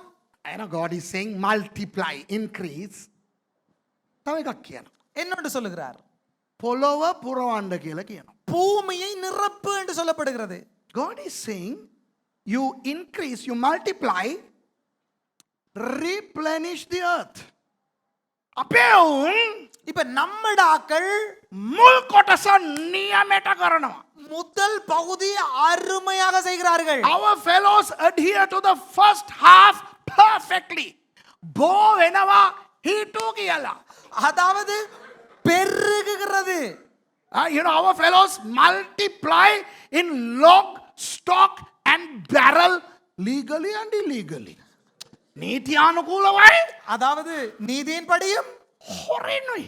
களவாயும். ඒ කියන්නේ කසාද බැඳලා அதாவது திருமணம் முடித்து අර දැන් පාස්ටර් ඩිලන්ගේ හතරවෙනි බබාව අපි දැන් කැප කරා වගේ போதகர் டிலானை போல 4 பேரை போல ඒ වගේ 7 8 9 10 කියලා නීතියානුකූලවත් බෝ වෙනවා. அதாவது 9 6 7 என்று சொல்லி முறையின்படியும் பெருகுகிறது. සමහර හොරෙනුත් ළමයි හදාගන්න. சிலது திருட்டுத்தனமாயும். කසාද නැතුව හොරෙනුත් හදාගන්න. திருமணம் இல்லாமல் பிள்ளைகள் பிறக்கிறது. You know, I mean, today, you know, people are legally marrying and then they are increasing. And many people are increasing outside wedlock. So both legally and illegally. මේක කරන උන් අර අනිත් එක කරේ නෑනේ. இதை செய்கிறவர்கள் மற்றதை செய்யல தானே. පොළොව පිරෙව්වේ නෑනේ. அதாவது பூமியை நிரப்பவில்லை. You know, these fellows, humans, they increased, they multiplied, but they did not replenish the earth. The Bible උගලට පද දෙකක් පෙන්වන්න යනවා. இப்ப 2 வசனங்களை காட்ட போகிறேன் வேதத்தில இருந்து. ඒ පද දෙකේම එකක් පරණ කිවිසුමේ එකක් අලුත් කිවිසුමේ. அந்த 2 வசனங்களிலும் ஒன்று புதிய ஏற்பாட்டில இருந்து ஒன்று பழைய ஏற்பாட்டில இருந்து පළවෙනි ලයින් එක විතරයි කියවන්න යන්නේ. හොඳයි. முதல் பகுதியை மாத்திரமே வாசிக்க I'm போகிறோம். going to show you 2 verses, one from the Old Testament and the other from the New, and I'm going to just show you the first 2 words, first few words. Okay? පළවෙනි කතන්දරේ முதலாவது கதையில අර දෙවියන් වහන්සේ මුළු ලෝකෙම විනාශ කරේ ජල ගැල්මෙන්. இப்ப ஆண்டவர் ஜலத்தினால முழு உலகத்தையும் அழித்தாரே. ඒ කේස් එකට හේතුව. அந்த காரியத்துக்கான காரணம். The first one is the reason for God destroying the entire earth. Okay, let's read Genesis chapter 6, verse 1, the first few lines of verse 6. උත්පත්ති 6 ஆதியாமம் 6ஆம் அதிகாரத்திலே පළවෙනි පදේ උඩ ලයින් එක විතරක් මෙන්න අහගන්න. තවද භූමිය මතු පිට මනුෂ්‍යයන් වැඩි වෙන්න පටන්ගෙන. එච්චරයි. அதாவது கவனிங்க, மேல் பகுதி மாத்திரம் மனுஷர் பூமியின் மேல் பெருக துவங்கி. අවලදා. යා. When man began to multiply on the face of the earth. එතකොට රත්තරන් ප්‍රශ්නේ පටන් ගත්තේ කවදද දෙයියා? அப்ப எப்ப பிரச்சனை ஆரம்பிச்சது? ராசாத்தி ராசாதி சொல்லு. ராசாதி எப்ப பிரச்சனை ஆரம்பிச்சது? எப்பமா பிரச்சனை தொடங்கிச்சு? கவதார Tell me my sweetheart, when did the problem start? When people increased. මිනිස්සු බෝ වෙනකොට තමයිලු ප්‍රශ්නේ ආවේ. மனிதர்கள் பெருக ஆரம்பித்த போதுதான் பிரச்சனை வந்ததாம். හැබැයි මිනිස්සු බෝ උනේ දෙවියන් වහන්සේ කියපු නිසානේ. அதாவது மனிதர்கள் பெருகிறது ஆண்டவர் சொன்னதால தானே. එතකොට දෙවියන් වහන්සේ කියපු එකක් කරලා ප්‍රශ්නේ එන්න පුළුවන්ද? அப்ப ஆண்டவர் சொன்னதை செய்யும்போது பிரச்சனை வரலாமா? When the problems came when they started to increase, and they increased because God told them to. So how can you experience problems when you listen to God? ඒකට උත්තරේ මම දෙන්න යනවා. அப்ப எப்படி? නෑ ඒකට මම උත්තරේ දෙන්න அதுக்கு යනවා. நான் பதில் கொடுக்க போகிறேன். පොඩ්ඩක් ඉන්න. I'll give you the answer in a minute. Now let's go to the New Testament. අපි යන් අලුත් කිවිසුමට. இப்ப நாங்க புதிய ஏற்பாட்டுக்கு போக போகிறோம். අපි යමු සභාවට. இப்ப நாங்கள் செல்வோம் சபைக்கு. Let's go to the church, the first church. පළවෙනි සභාවට. முதலாவது சபைக்கு. ඉතින් පළවෙනි සභාවේ pastors ලා හිටියා. இப்ப முதலாவது சபையிலே போதகர்கள் இருந்தார்கள். කවුද ඒ pastors ලා? யார் அந்த போதகர்கள்? යේසුස් වහන්සේගේ ගෝලයේ හැටියට හිටපු අයගෙන් 11 දෙනෙක්ම හිටියා. ஆண்டவர் இயேசுவினுடைய சீசர்களாக இருந்த 11 நபர்கள் இருந்தார்கள். The 11 pastors of the first church were the disciples of Jesus. Now let's go to Acts chapter 6 and verse 1. ක්‍රියා 6 පළවෙනි පදේ අර පළවෙනි line එක බලමු. அப்போஸ்தலர் 6ஆம் அதிகாரம் முதலாம் வசனத்தை கவனிப்போம். ඒ දවස්වලදී ගෝලයන්ගේ ගණන වැඩි වෙන කල අම්මා ප්‍රශ්න පටන් ගත්තා. அந்நாட்களிலே சீசர்கள் பெருகின போது. හරි හරි කියවන්න. And in those days, when the number of the disciples was multiplied, church එකේ ප්‍රශ්න පටන් ගත්තේ சபையிலே பிரச்சனை ஆரம்பித்தது. ඒත් මිනිස්සු වැඩි වෙනකොට. அங்கேயும் மக்கள் பெருகின போது. Problems started in the church when Christians increased. Hello. ලෝකෙට ප්‍රශ්න ආවෙත් මිනිස්සු වැඩි වෙනකොට. உலக பிரச்சனை வந்தது மக்கள் பெருகின போது. පල්ලියට ප්‍රශ්න ආවෙත් මිනිස්සු වැඩි වෙනකොට. சபைக்கு பிரச்சனை வந்தது மக்கள் பெருகின போது. The world started experiencing problems when people increased, and the church started experiencing problems when the church increased. එතකොට අද ලෝකේ මේ වගේ ප්‍රශ්නවලට යන්න පළවෙනි හේතුව அப்ப இந்த உலகம் இப்படிப்பட்ட பிரச்சனைகளுக்கு கடந்து செல்வதற்கு முதலாவது காரணம் බෝවීම. பெருக்கம். So the first reason for the state of the world today is the increase of population. එතකොට ප්‍රශ්නයක් එනවා. அப்போ ஒரு கேள்வி வருகிறது. ඒක අසාධාරණයිනේ. இது ஒரு சாதாரணமான விஷயம் தான். දෙවියන් වහන්සේනේ හලෝ කිව්වේ බෝවියන් කියලා. ஆண்டவர் தானே சொன்னார் பெருகு அப்படின்னு ඉතින් சொல்லி. කියනවාද එහෙනම් කසාද බඳින්න නැතුව ඉන්න කියලා? அப்ப சொல்லி இருந்துச்சு தானே கல்யாணம் கட்டாம இருன்னு சொல்லி. නෑ නෑ ඔයගොල්ලෝ කියනවාද කසාද බඳින්න එපා කියලා? அப்ப நீங்க சொல்றீங்களா கல்யாணம் கட்ட வேணாம்னு? කසාද බැඳවත් ළමයි හදන්න එපා කියනවාද? அப்ப கல்யாணம் கட்டினாலும் பிள்ளைகளை பெற வேணாம்ன்றீங்களா? නෑ. இல்லை. So now this is very unfair because God said you increase and multiply. So are you going to say that we shouldn't get married, or if we get married we shouldn't have children? No, that's not fair. Wait, what about the remaining part of that command? දෙපාරක් දෙවියන් වහන්සේ ඔය දෙක කිව්වා. அதாவது 2 முறைகள் ஆண்டவர் இந்த சம்பவத்தை காரியத்தை சொன்னார். ආදම් මේවට කිව්වා ஆதாம் ஏவாளுக்கு சொன்னார் බෝවි පොළොව පුරවන්න කියලා. பெருகி பூமியை நிரப்பு என்று சொல்லி. Twice God told this, okay? Once to Adam and Eve. Now you increase, multiply and replenish the earth. The next he told Noah, you now increase, multiply and replenish the earth. Okay? ඊගාවට නෝවාට කිව්වා அதற்கு பின்பதாக நோவாவுக்கு சொன்னார் බෝවි පොළොව පුරවන්න කියලා. நீ பெருகி பூமியை நிரப்பு. අපේ උන් බෝ වෙනවා. எங்கடாக்கள் பெருகுறாங்க, පොළොව පුරවන්නේ නැහැ. பூமியை நிரப்பவில்லை. You know, the first problem is overpopulation, overcrowding. Let me explain. මේක මං කියලා දෙන්න යනවා. කවුරුත් නිදා ගන්න එපා. இப்ப யாரும் தூங்க வேண்டாம், நித்திரை செய்யாதீங்க. நான் இதை சொல்லி தர போறேன். අපි බෝ වෙනවා. நாங்கள் பெருகுகிறோம், පොළොව පුරවන්නේ නැහැ. பூமியை நிரப்பவில்லை. තවම ලෝකේ ඉඩ තියනවා මිනිස්සු ඉපදී ජීවත් වෙන්න. තවම තියෙනවා. இன்னும் உலகத்திலே இடம் இருக்கிறது மனிதன் பிறந்து வாழ்வதற்கு. You know, today there is ample room in the world for people to increase, multiply and live. හැබැයි මිනිස්සු මොනවද දන්නවද කරන්නේ? ஆனால் மனிதர்கள் என்ன தெரியுமா செய்கிறார்கள்?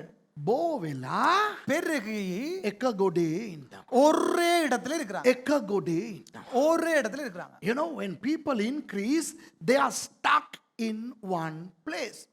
මට වැඩි ඕකට යන්න කැමති නැහැ ගොඩක් දේවල් තියෙන නිසා. இப்ப எனக்கு அதிகமா இதுக்கு போற விருப்பம் இல்ல, நிறைய காரியங்கள் I இருக்கிறபடினால. don't want to get deep, but just I'll remind you of the Babel Tower scenario.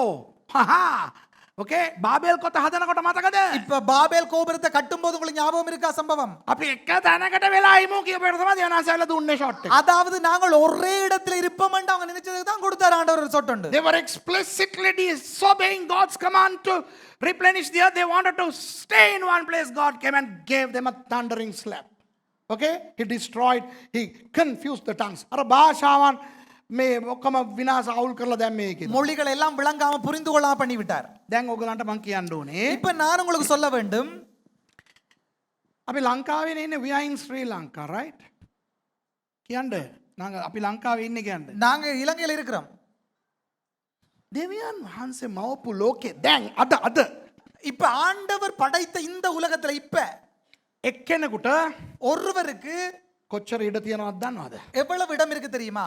මුළු ලෝකෙම එක්කෙනෙකුට අක්කර 16 බැගින් මේ පොළවේ ඉඩ තියෙනවා. ஒருவருக்கு 16.5 ஏக்கர் நிலம் இருக்கிறது.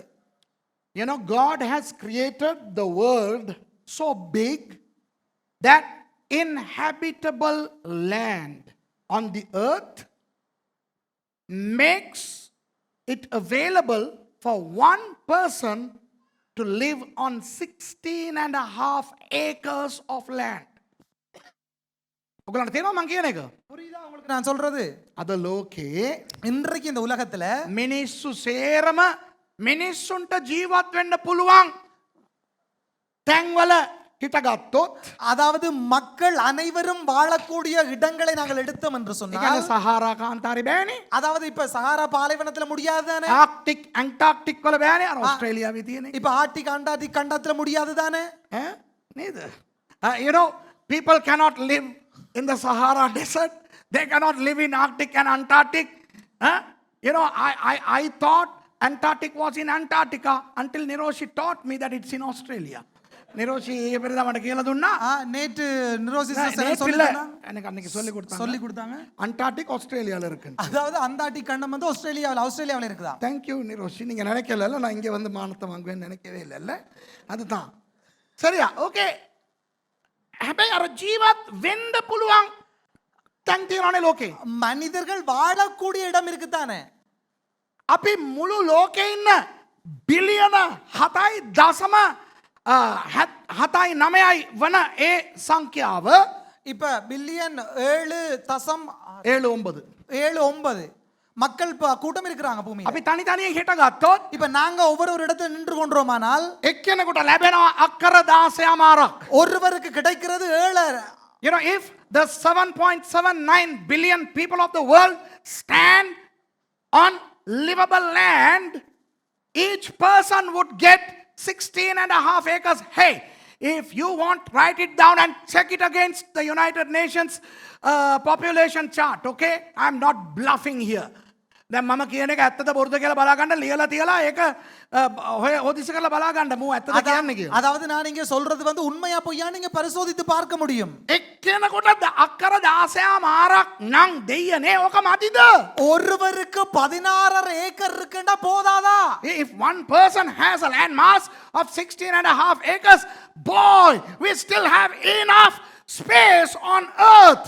අපිට තවම මේ ලෝකේ ඕන තරම් ඉඩ තියෙනවා හලෝ. இந்த உலகத்துல இன்னும் உங்களுக்கு போதுமான அளவு இடம் இருக்கிறது. හැබැයි මම ඔයගලන්ට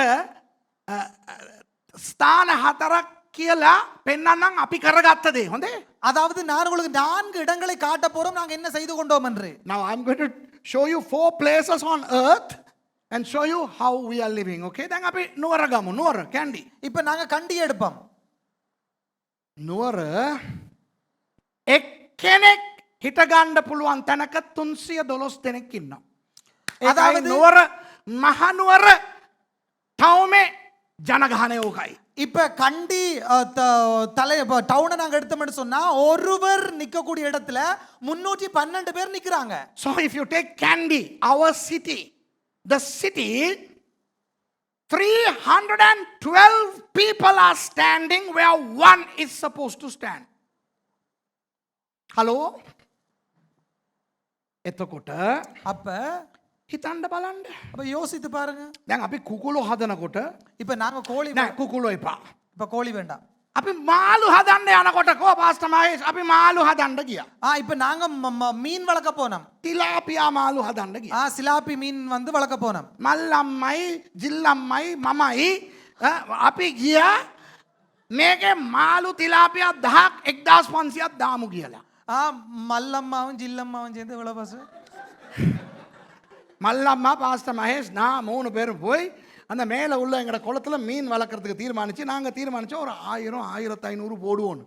You know, Mallamma, myself and Pastor Mahesh, we went to our pond and we thought we are going to grow 1000 or 1500 tilapia fish until the professional showed up. ඒකේ එක්ස්පර්ට් එක්කෙනා ආවා. இப்ப அந்த சிரேஷ்ட அதிகாரி வந்தார். එයයි අනිත් එක්කෙනා ඇවිල්ලා බල්ලා කිව්වා, இப்ப அவரும் அந்த மற்றவரும் வந்து பார்த்து சொன்னாங்க, පාස්ටර් තිලාපියා මාළුවට මේ පැත්තෙන් මීටරයයි මේ පැත්තෙන් මීටරයයි ඕනේ. அதாவது அவர் சொன்னார், பாஸ்டர் சிலாபி மீனுக்கு இந்த பக்கம் 1 மீட்டர் இந்த பக்கம் 1 மீட்டர் வேணும்.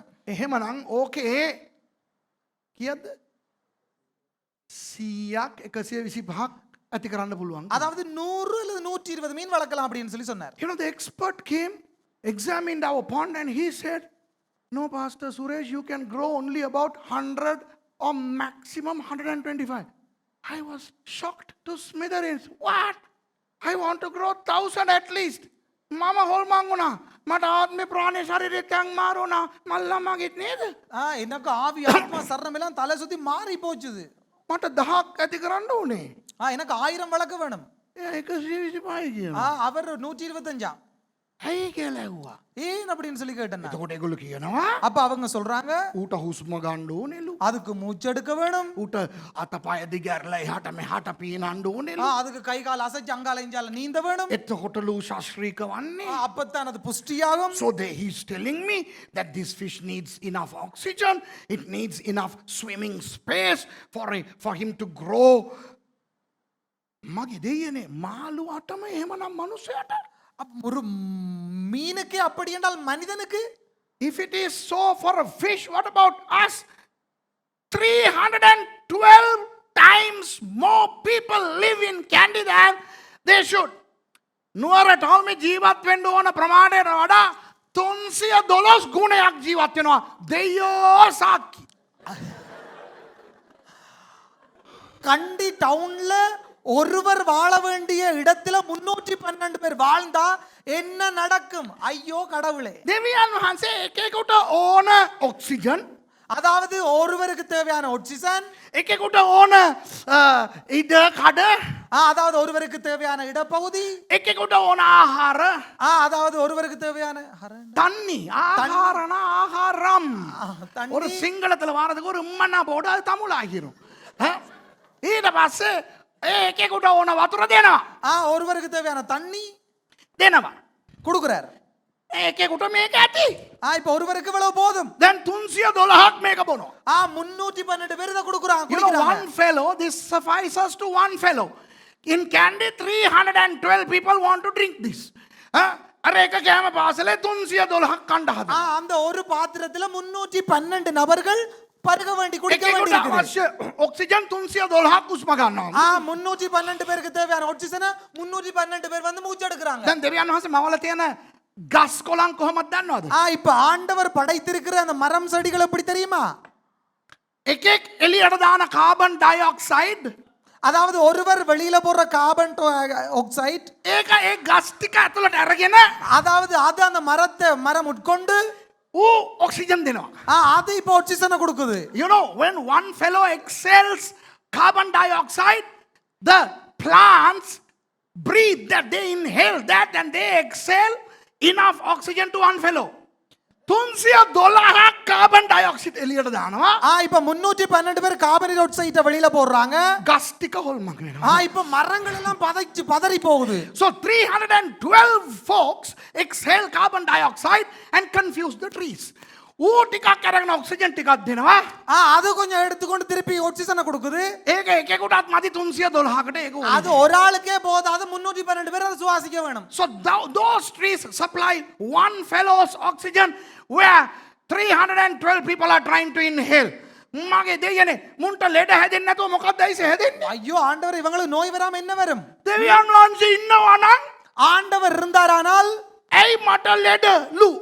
ஏன் எனக்கு நோயாம்? යකෝ නුවර දාලා ගමකට ගිහිල්ලා ගමේ ජීවත් වෙන්න පටන් ගන්න. அதாவது கண்டியில இருக்கிற நீங்க போய் கிராமங்கள்ல வாழ்ந்து பாருங்க. බෑනේ. முடியாது தானே. එහෙනම් දෙවියන් වහන්සේටයි බණින්නේ. அப்ப ஏன் கடவுளை பேசுறீங்க? Now people are asking, if there is God, why this problem? පොඩ්ඩක් கொஞ்சம் නුවරනේ. கண்டி தானே இது. කොළඹ කතාව කියන්නද? இப்ப கொழும்பு நிலைமை என்ன தெரியுமா? එකෙක් ඉන්න ඕන තැන කොළඹ. அதாவது ஒருவர் இருக்க வேண்டிய இடத்துல கொழும்புல 1375ක් ඉන්නවා. 1375 375 பேர். உனக்காகத்தான் நான் எழுதி கொண்டு வந்து வச்சிருக்கிறேன்.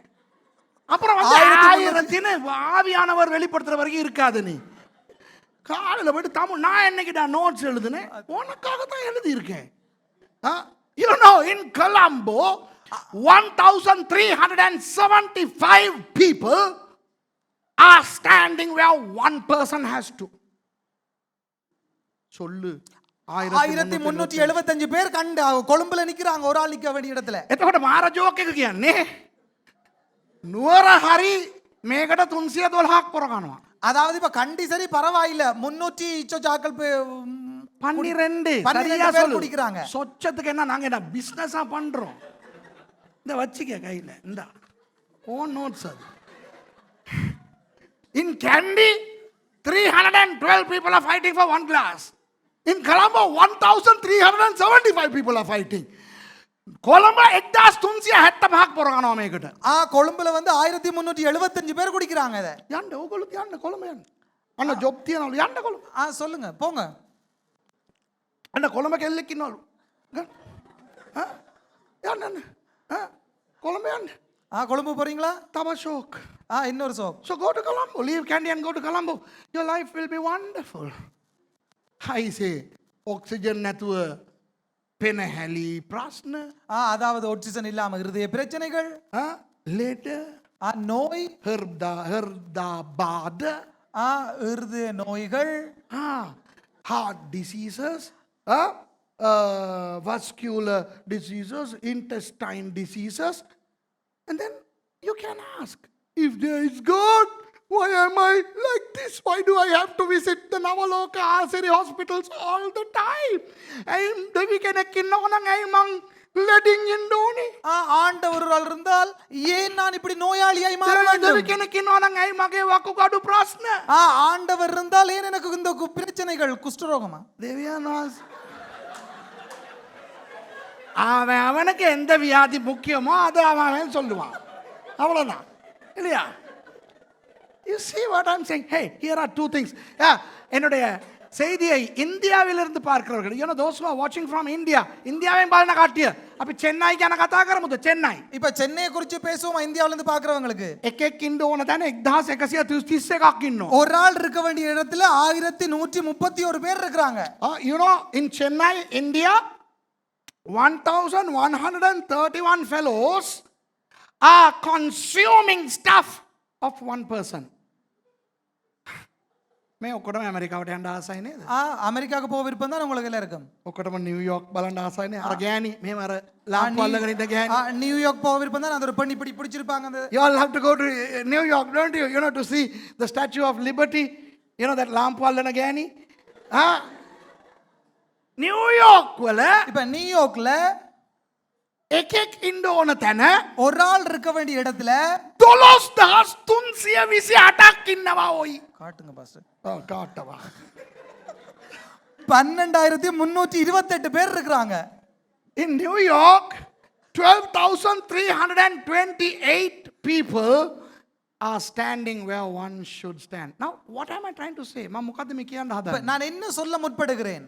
දෙවියන් වහන්සේ ලස්සනට තමයි ඔක්කොම මවලා තියෙන්නේ. ஆண்டவர் அழகாகத்தான் எல்லாத்தையும் சிருஷ்டித்திருக்கிறார்.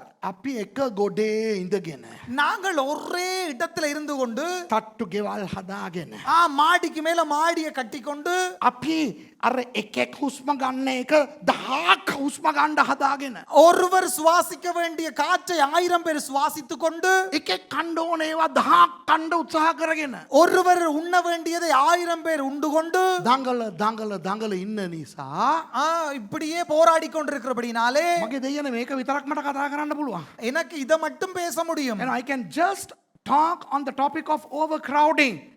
But I know you are all intelligent people. Now you see the problem of overcrowding. මෙවැනි ජන ජීවිත ප්‍රශ්න නිසා ඇතිවිය හැකි கேதவாචක ගැන ඔබ හිතලා බලා ගන්න. அதாவது இந்த மக்கள் திரளினாலே வரக்கூடிய பிரச்சனைகள் உங்களுக்கு விளங்கும். තේරුණාද මං කියන එක? புரிகிறதா? දෙවියන් වහන්සේ වරද්ද ගත්තේ නෑ. ஆண்டவர் குழப்பிக் கொள்ளவில்லை. අපි වරද්දගෙන நாங்கள் தான் குழப்பிக் கொண்டு දෙවියන් වහන්සේට බනිනවා. ஆண்டவரை பேசிக் கொண்டிருக்கிறோம். You know, we have messed things up by overcrowding and we are scolding God. දෙවෙනි එක இரண்டாவதாக how do you say pollution in Sinhala? Pollution? සූලල් මාසඩයිදල් තමුල්ල මාසු වෙන එක මොකද නෑ පාරිසර දූෂණය දෙවැනි එක சூழல் மாசடைதல். okay pollution hello අපි දැන් වාහන පාවිච්චි කරනවා இப்ப நாங்கள் வாகனங்கள் பாவிக்கிறோம். ඒවයි ඩීසල් දුම அதுல டீசல் புகை, පෙට්‍රල් දුම பெட்ரோல் புகை, ගුවන් යානා යනකොට එයාක්‍රාෆ්ට් ෆියල් කෙරසින් ඔකල දන්නවද ඒරප්ලේන් දුවන්නේ භූමි තෙල් වලින් කියලා දන්නවද කී දෙනෙක් දන්නේ නැද්ද அதாவது விமானம் ஓடுறது மண்ணெண்ணெயில எத்தனை பேருக்கு தெரியாது? how many of you don't know that the aircraft fuel is a refined kerosene oil? How many didn't know that? petrol නෙවෙයි ලාම්පු තෙල් කියන්නේ දුම් වැඩි අර ප්ලේන් යනකොට බලන්න ඉරි වගේ දිගට වැටෙනවා මොකද්ද අපද්‍රව්‍ය දුම அதாவது நல்லா கவனிங்க, விமானம் போகும்போது வெளியேற அந்த மண்ணெண்ணெயில இருந்து வர்ற புகை இந்த இப்படி கோடா தெரியும், அது வந்து ஒரு அசுத்த வாயு. මොන තරම් දුම් අපි පිට කරනවද? அப்ப நாங்க எவ்வளவு ஒரு அசுத்த வாயுவை வெளியேற்றுறோம். how much of emissions we are responsible for? Look at the vehicles outside. ඔය එළිය නවත්තලා තියෙන වාහන බලන්න. அதாவது வெளியில நிறுத்தப்பட்டிருக்க வாகனங்களை கவனிங்க. ඔය හැම වාහනයක්ම ස්ටාර්ට් කරනකොට මොකද්ද වෙන්නේ? எல்லா வாகனத்தையும் ஸ்டார்ட் பண்ணும்போது என்ன நடக்கும்? අම්මෝ මේ පරිසරය දූෂණයට ලක් වෙනවා. சூழல் மாசடையும். Okay, every time you start, you ignite these vehicles, you are sending pollution into the atmosphere. Okay, ඊළඟට කුප්පයි. அதுக்கு பிறகு குணு. Okay, garbage. You know, garbage is a major problem in the world. Other apadravya, kunu, ලොකු ප්‍රශ්නයක් වෙලා තියෙනවා. இன்றைக்கு மாசடைந்த குப்பைகள் பெரிய பிரச்சனையா இருக்குது உலகத்துல. ළඟදී කොළඹ දන්නවද? අර කුණු මේවා ඒක කඩාගෙන ගිහිල්ලා මිනිස්සු මැරුණා. அதாவது அந்த குப்பை மலையா? குப்பை மலை உடைத்து மக்களுக்கு பாதிப்பு வந்துச்சு கடந்த நாட்கள்ல. මේ කුණු නිසා මේ විෂ බීජ බෝ වෙනවා. அதாவது இந்த குப்பைகளினாலே நிறைய கிருமிகள் உற்பத்தியாகுது. Garbage becomes food to microorganisms and unwanted disease carrying rodents like rats and mice. Okay, ඊළඟට அதுக்கு பின்பதாக මේ කැනීම් அகழ்வு. you know, when you unearth fossilic fuels like the crude oil. What is crude oil? These are segmentized fossils. ඒ කියන්නේ ඒ කාලේ ඉඳන් පොළොව යට භූගත වෙලා තියෙන ඒ දේවල් තමයි දැන් ඔය මේ මොකද්ද බොර තෙල් මෙන් මතුවෙන ඒවා කැනීම් කරලා ගන්නවා එළියට. அதாவது அந்த நாட்கள்ல புதை உண்ட அந்த காரியங்கள் குப்பைகள் தான் கனி பொருட்களாக வெளிவருகிறது. ඒවා නිසාද ලෝකෙට ඇති වෙලා තියෙන හානිය. அதாவது இதனால உலகத்துக்கு நடந்திருக்கிற பாதகம். ඕසෝන් පටලය හිල් වෙලා ஓசோன் படை ஓட்டை ஆயிட்டுது. එළියට ගිහලා බලන්න. You know, the ozone layer has holes. Now we have a holy ozone layer. My goodness. Okay. What about deforestation? කැලෑ කපන එක. வன அழிப்பு. මිනිස්සු මොනවද කරන්නේ? කැලෑ කපනවා. அதாவது மக்கள் என்ன செய்றாங்க? காட்டை வெட்டுறாங்க. කැලෑ කපනකොට காடு வெட்டப்படும் பொழுது වරුසාව අඩු වෙනවා. மழை குறைகிறது. කැලේ සත්තුන්ට යන්න දිහාවක් නැහැ. காட்டு விலங்குகளுக்கு போக இடம் இல்லாமல் You know, போகிறது. when you cut down trees, you are causing harm to the regular rainfall, and you are destroying the living space of animals, and they are encroaching into where we are. අපි උන්ගේ තැනට ගිහිල්ලා ගස් කපලා ගෙවල් හදාගෙන நாங்கள் அதுகளுடைய இடத்துக்கு போய் மரத்தை வெட்டினால் උන් ඇවිල්ලා ගහපුවාම அதுகள் வந்து அடித்த உடனே අපිට වන අලින්ගෙන් ආරක්ෂාව නැහැ. எங்களுக்கு வனஜீவிகள்கிட்ட இருந்து பாதுகாப்பு இல்லை. කැලෑ සත්තුන් අපිට පහර දෙන. උඹ එන්නේ කැලේට. அதாவது காட்டு விலங்குகள் எங்களுக்கு என்னது காட்டு விலங்குகள் எங்களுக்கு என்ன சொல்றது வன விலங்குகள் வந்து எங்களை தாக்குகின்றன, காட்டு யானைகள் வந்து எங்களை தாக்குகின்றன, எங்களை காப்பாற்றுங்கள் என்று ஓலமிடுகிறார்கள். நீ ஏன் காட்டுக்கு போனாய்? එතකොට කියනවා සුරේෂ් සුරේෂ් அப்ப சொல்றாங்க சுரேஷ் சுரேஷ் උඹ කියනවා නුවර කොළඹ ජීවත් වෙන්න එපා කියලා. நீங்க சொல்றீங்க கொழும்புல கண்டியில வாழ வேணாமண்டு. කැලේට යන්න එපා කියනවා. காட்டுக்கும் போக வேணாமன்றீங்க. කොහෙද බං යන්නේ අපි? அப்ப எங்க போறது நாங்க? මිත්‍රවරුනි අපිට යන්න තැනක් නැහැ. මිනිස්සු එහෙම කරලා ඉවරයි. சகோதரர்களே எங்களுக்கு போக இடமில்லை, மக்கள் அப்படி செய்து முடிந்தது. දෙවියන් වහන්සේට පනින්න එපා. இப்ப ஆண்டவரை பேச வேண்டாம். තේරෙනවද? now Suresh is saying don't live in Colombo, don't live in Kandy, and now Suresh is saying don't go and live in jungles. So where are we supposed to live? Hey, there is nothing we can do because that's how the world has become. Do you understand? දැන් එහෙම කියලා නුවර දාලා යන්නද? அப்ப கண்டியை விட்டுட்டு போகவா? කොළඹ දාලා යන්නද? கொழும்பை விட்டுட்டு போகவா? சென்னை දාලා යන්නද? சென்னையை விட்டுட்டு போகவா? I mean, can we get out of Kandy? Can we get out of Colombo? Can we get out of where we live? No. Why? The world has become what it has become. මේ ලෝකේ ඒ වගේ වෙලා ඉවරයි hello කරන්න දෙයක් නැහැ. உலகம் அப்படி நடந்து முடிந்தது, செய்ய வழி இல்ல. මම මේකට ප්‍රාතිහාරයක් නෙවෙයි ඔයගලන්ට කියලා දෙන්නේ. இப்ப நான் இதுக்கு ஒரு பிரத்யோகம் அல்ல, பிரத்யுபகாரம் அல்ல உங்களுக்கு நான் சொல்லி I தரேன். am not trying to teach you a remedy. I am just telling you why the world is like this. ඇයි මේ ලෝකෙ මෙහෙම තියෙන්නේ කියලායි මං කියලා දෙන්නේ. ஏன் இந்த உலகம் இப்படி இருக்கிறதுன்றதை தான் சொல்லி தருகிறேன். ඕකට විකල්පයක් මගෙන් අහන්න එපා. මං දන්නේ. இதற்கு ஒரு சிந்தனை என்னிடத்துல கேட்காதீங்களா, எனக்கு தெரியாது. Don't ask me what should we do. I don't know. If you know, you tell me. ඔයගොල්ලෝ දන්නවනම් මට ඕගොල්ලෝ කියන්න. உங்களுக்கு தெரியுமாட்டால் எனக்கு சொல்லி தாருங்கள். ඊට පස්සේ அதுக்கு பின்பதாக සද්දේ සත්තම් noise pollution මේ අපේ ඉඩමේ මුදුනට ගිය ඉරිදා ටික දිනක් ආවා. இப்ப எங்களுடைய இந்த இடத்தின் உச்சிக்கு நீங்க சில பேர் வந்தீங்க. ඔය එදා මං කාන්තිවයි රෙබේකාව එකරගෙන ගිහිල්ලා අතන්ට ගිහිල්ලා இப்ப நான் சிஸ்டர் காந்தியன் ரெபேக்காவும் அந்த இடத்துக்கு கூட்டி கொண்டு போய் මෙතන ඉස්සරහා ගෙනියලා இங்க முன்னுக்கு கூட்டி கொண்டு போய் කොරෝනා දවස්වල இந்த கொரோனா நாட்களிலே කාන්තිව මේ පැත්තින් දෙව්වා රෙබේකාව මේ පැත්තින් දෙව්වා මං කිව්වා උඹලා දෙන්න කට වහපල්ලා කිව්වා. இப்ப காந்தி சிஸ்டர் இந்த பக்கம் வச்சு ரெபேக்கா அந்த பக்கத்தை வச்சு சொன்னான் இங்க ரெண்டு பேரும் பாய மூடணும். පාස්ටර් තුෂාරයි පාස්ටර් මොනසිංහයි දෙන්නම දන්නවා ඕක තමයි කරන්නම බැරිම දේ කියලා. அதாவது பாச முனசிகையும் பாச துஷாரைக்கும் தெரியும் இதுதான் செய்யவே முடியாத ஒன்று. ඒගොල්ලන්ගේ භාර්යාවන්ගේ කටවල් වහන්න බෑ. හැබැයි මම ඒ දේ කරා. හalleluya. அவர்களுடைய மனைவிகளுடைய வாய்களை மூட முடியாது, ஆனால் நான் அதை செய்தேன். ஹalleluya. So I got Pastor Monasingha's wife Kanti and sat her on this side, got Pastor Tushara's wife Rebecca and sat her on this side, and I told them, now shut up. Okay? Now just listen to the nature. මේ ඇහෙන සද්දවලට විතරක් දැන් සවන් දෙන්න. நான் சொன்னேன் இந்த கேட்கிற இந்த ஒலிகளுக்கு மாத்திரம் செவி கொடுங்கள் அப்படின்னு சொல்லி. කුරුල්ලන්ගේ හඬ. குருவிகளுடைய சத்தம். අර හුළඟ හමන සද්දේ. காற்று வீசும் சத்தம்.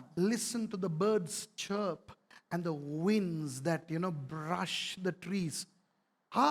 ඊට පස්සේ අර වලාකුළු දිහා බලන්න. மேகங்களை நோக்கி பாருங்கள். මේ ඔක්කොම බලන්න. இவைகள் எல்லாம் பாருங்கள். මම බොරු කියන්නේ අර දෙන්න ඩයල් දෙක ඉන්නවා මේ දා. நான் பொய் சொல்லவில்லை, அந்த இருக்கிறாங்க வந்திருக்காங்க. අහලා බලන්න මම කියන එක ඇත්තද කියලා. கேட்டு பாருங்கள் நான் சொல்வது பொய்யா சரியா. Those two creatures are there so you can ask. ඒ දෙන්න කියනවා அவங்க சொல்றாங்க මේක කවදාවත් අපි දැක්කේ නෑනේ. இது நான் ஒரு நாளும் காணவில்லை. ඇත්තනේ? உண்மைதானே? உண்மைதானே? They both are saying we never saw it. So we are living here. අපි මේ තමයි ජීවත් වෙන්නේ. இங்க தான் நாங்க வாழுறோம். ඇයි දන්නවද බැරි?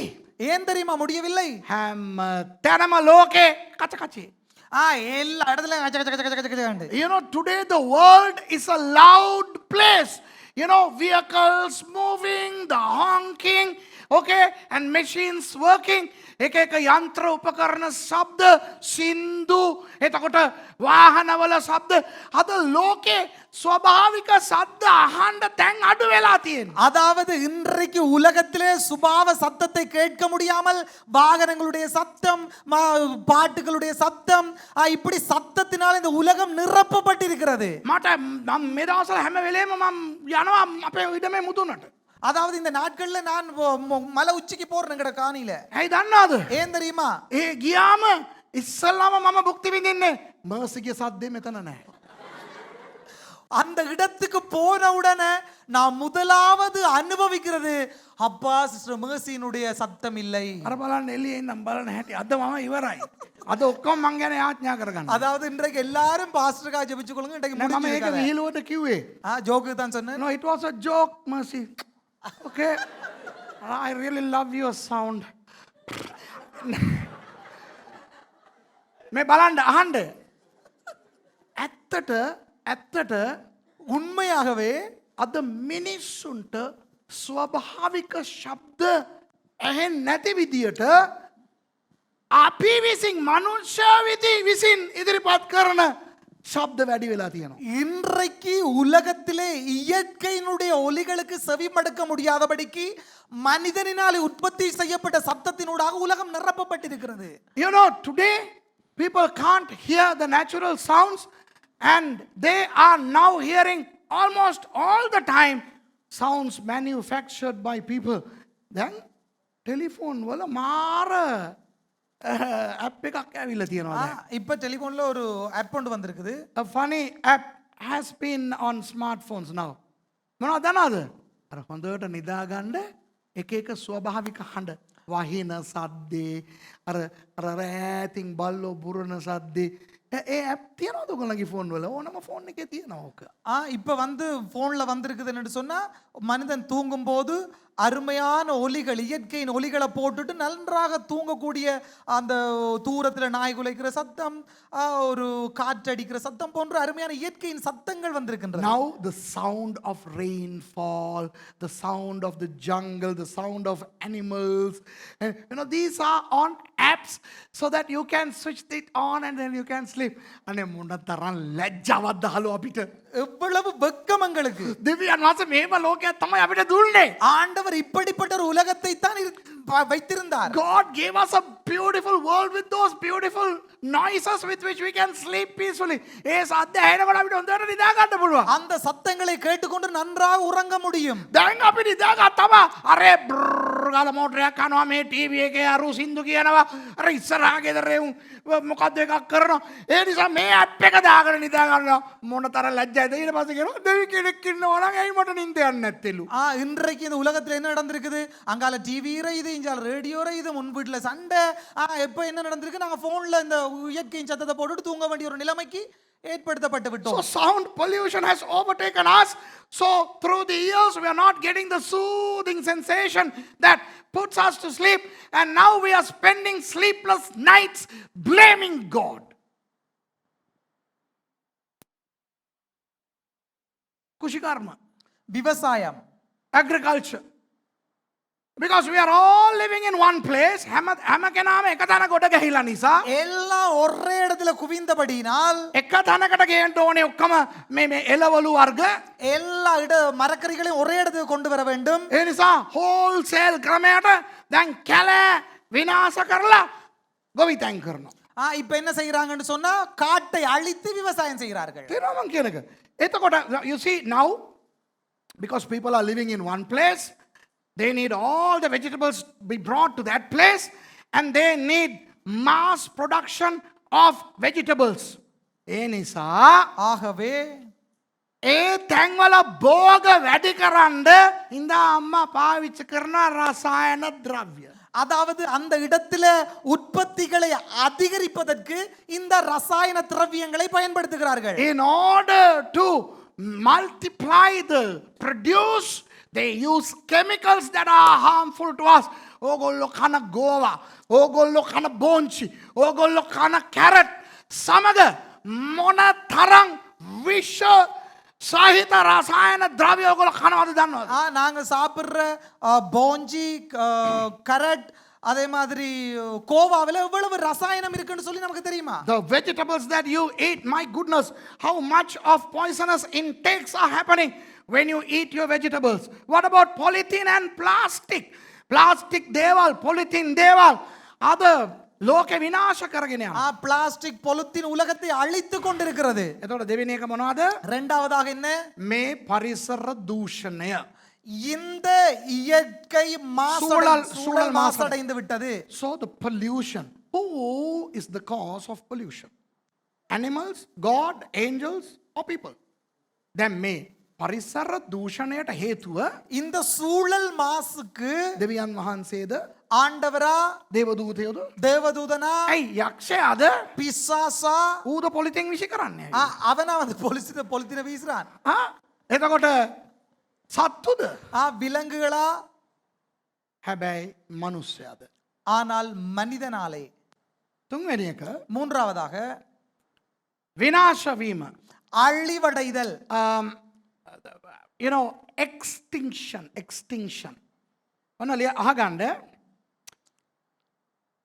கேளுங்க. My goodness. ගස් කොළන් වැනි ශාක සහ සත්ව මක්ෂ පක්ෂ ඒ දේවල් වල அதாவது விலங்கு, இந்த இயற்கை, இந்த படைப்புகளிலே මේ වෙනකොට இதுவரை මම කියන එක ලියාගෙන බලන්න මං ඇත්තද කියන්නේ කියලා. நான் சொல்லுவதை எழுதி கொண்டு நான் சொல்வது சரியானு நீங்க பார்த்துக்கொள்ளுங்க.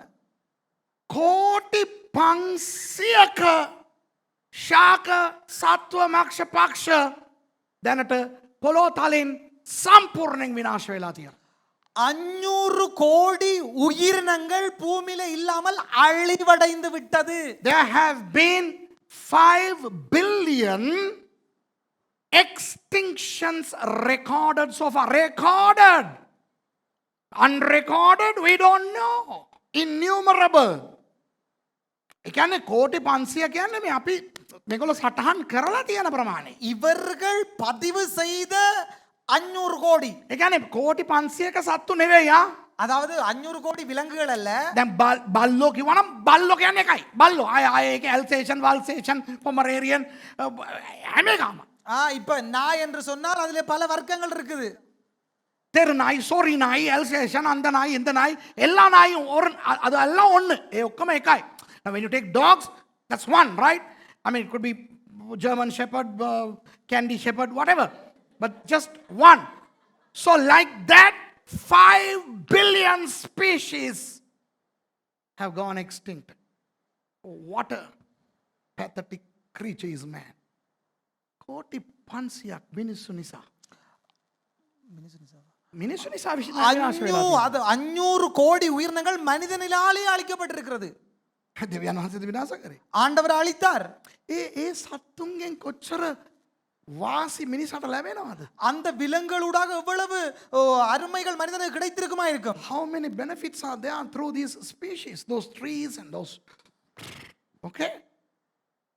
එතකොට කොච්චරක් ඉතුරු තියනවද? அப்ப எவ்வளவு மீதி இருக்குது?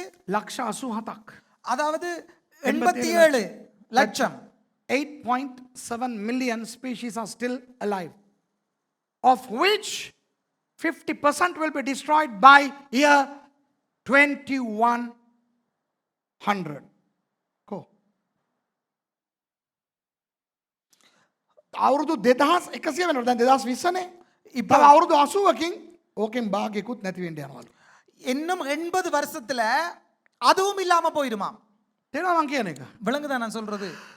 කාගේ මැවිල්ල කවුද දැන් නාස්ති කරන්නේ? யாருடைய படைப்புகளை யார் இப்பொழுது அழித்துக் கொண்டிருக்கிறது? ඇයි දෙවියන් වහන්සේට බානින්නේ? ஏன் ஆண்டவரை பேசுகிறோம்? Why are you scolding God when you have destroyed God's creation so hugely?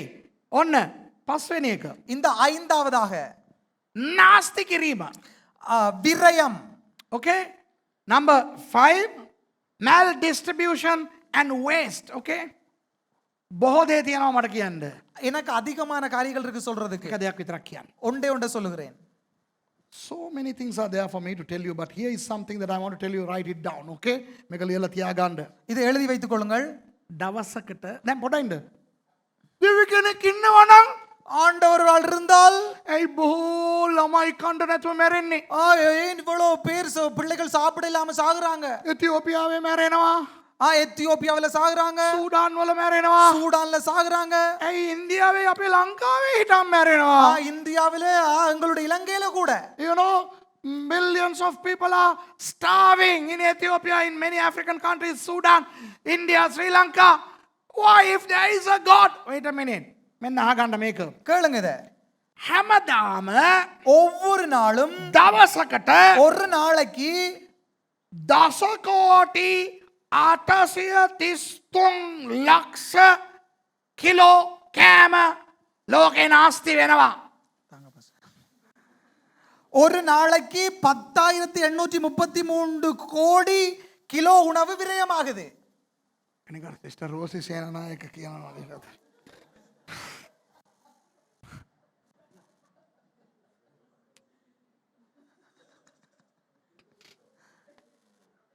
තේරෙනවද? එක දවසකට ஒரு நாளைக்கா? එක දවසකට ஒரு நாளைக்கு. in one day ஒரு நாளைக்கு well let me say in English it's 1.3 billion tons a year. Tons. Okay, so multiply it in 1,000. Okay, 1.3 billion tons of food is wasted every year in the world. That's huge. That's humongous. දවසකට ஒரு நாளைக்கு දසකෝටි 10 கோடி 833,000 833 கோடி kilo. දසකෝටි 10 கோடி 83 ලක්ෂ 833 3,000. හරි. 3000 kilo kilo කෑම නාස්ති වෙනවා. உணவு விரயமாகுது. දැන් සමහර රටවල් වල இப்ப சில நாடுகளிலே නිෂ්පාදනය ඕනවට වඩා නිෂ්පාදනය කරනවා ගිහිල්ලා මුහුදේ හලනවා. இப்ப தேவைக்கு அதிகமாக உற்பத்திகள் செய்யப்பட்டு கடல்ல கொட்டப்படுகிறது. In many countries, overproduced food items are discarded into the ocean sometimes. Now, if only the maldistribution stops, if all that food is distributed, everybody has enough to eat. Okay? මේ කෑම හැම තැනටම ගානට යන්න පුළුවන් නම් இந்த உணவு எல்லா இடத்திலும் பகிர்ந்து செல்லப்படுமானால் හැම කෙනාටම කන්න තියෙනවා. எல்லாருக்குமே சாப்பிட இருக்குது. එනවද? புரியுதா? මම එකට ඉවර කරාට කමක් නැද්ද? நான் 1 மணிக்கு முடிச்சா பிரச்சனை இல்லை தானே? Is it okay if I finish at 1 o'clock? Well, whether you like it or not, that's how what I'm going to do. ඔගොල්ලෝ හා කිව්වත් එපා කිව්වත් ඒක තමයි මම කරන්න ඕනේ. நீங்க ஓமண்டாலும் இல்லைண்டாலும் அதான் நடக்க போகுது. ඔන්න 6 වෙනි එක. ஆறாவதாக ආත්මාර්ථකාමීකම, சுயநலம். self-centeredness. There are fights in the world. ඔන්න සණ්ඩු තියෙනවා. சண்டைகள் இருக்கிறது. කායින් ආබේල් ඇරගත්තා. காயினும் ஆபேலும் மூட்டிக்கொண்டார்கள். ඔගොල්ලෝ හිතනවා දෙවියන් වහන්සේලා එපා එපා එපා. ஆண்டவர் பேசுறோம், ஐயோ விட விட விட நிப்படு. එච්චරට දෙවියන් වහන්සේ පීචම්ද? அவ்வளவு ஆண்டவர் கீழ்த்தனமானவரா? Do you expect God to come and separate Cain and Abel? Don't fight, you boys, naughty.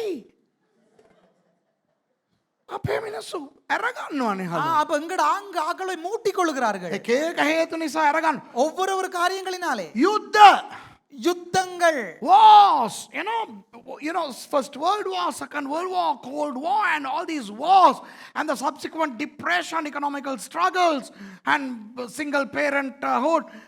My goodness, what about those things? Who initiates all those things? God? එතකොට යුද්ධ ඒවයින් ඇති වෙන ඛේදවාචක, அப்ப யுத்தங்கள், அவைகளூடாக வரக்கூடிய பாதகங்கள், ඒවා ඔක්කොටම හේතු ආත්මාර්ථකාමීකම නෙවෙයිද? இப்ப இவைகளுக்கு காரணம் சுயநலம் இல்லையா? එතකොට මේ මිනිමැරුම්, மனித கொலைகள், murders, and what about earning? හම්බ කරන එක. சம்பாதிப்பது. ඔගොල්ලෝ අහලා තියෙනවද? நீங்க கேட்டிருக்கிறீங்களா?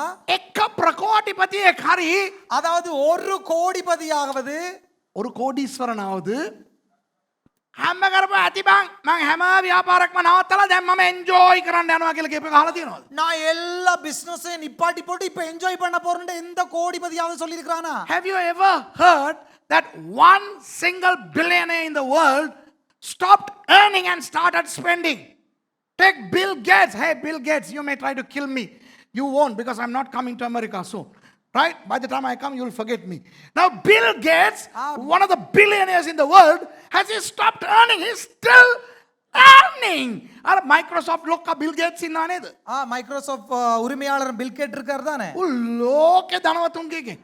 அவர் உலக பணக்காரங்களிலே ஒருவர் දැන්වත් හම්බ කරන එක නවත්තලා වියදම් කරපන්කෝ දෙයියා. இப்ப சம்பாதிக்கிற நிப்பாடி போட்டு அனுபவியப்பா උත්තරාම හම්බ කරනවා. இன்னும் உழைக்கிறார் Richard Branson from England. එංගලන්තේ රිචඩ් බ්‍රැන්සන් Virgin chain එකේ අයිතිකාරයා.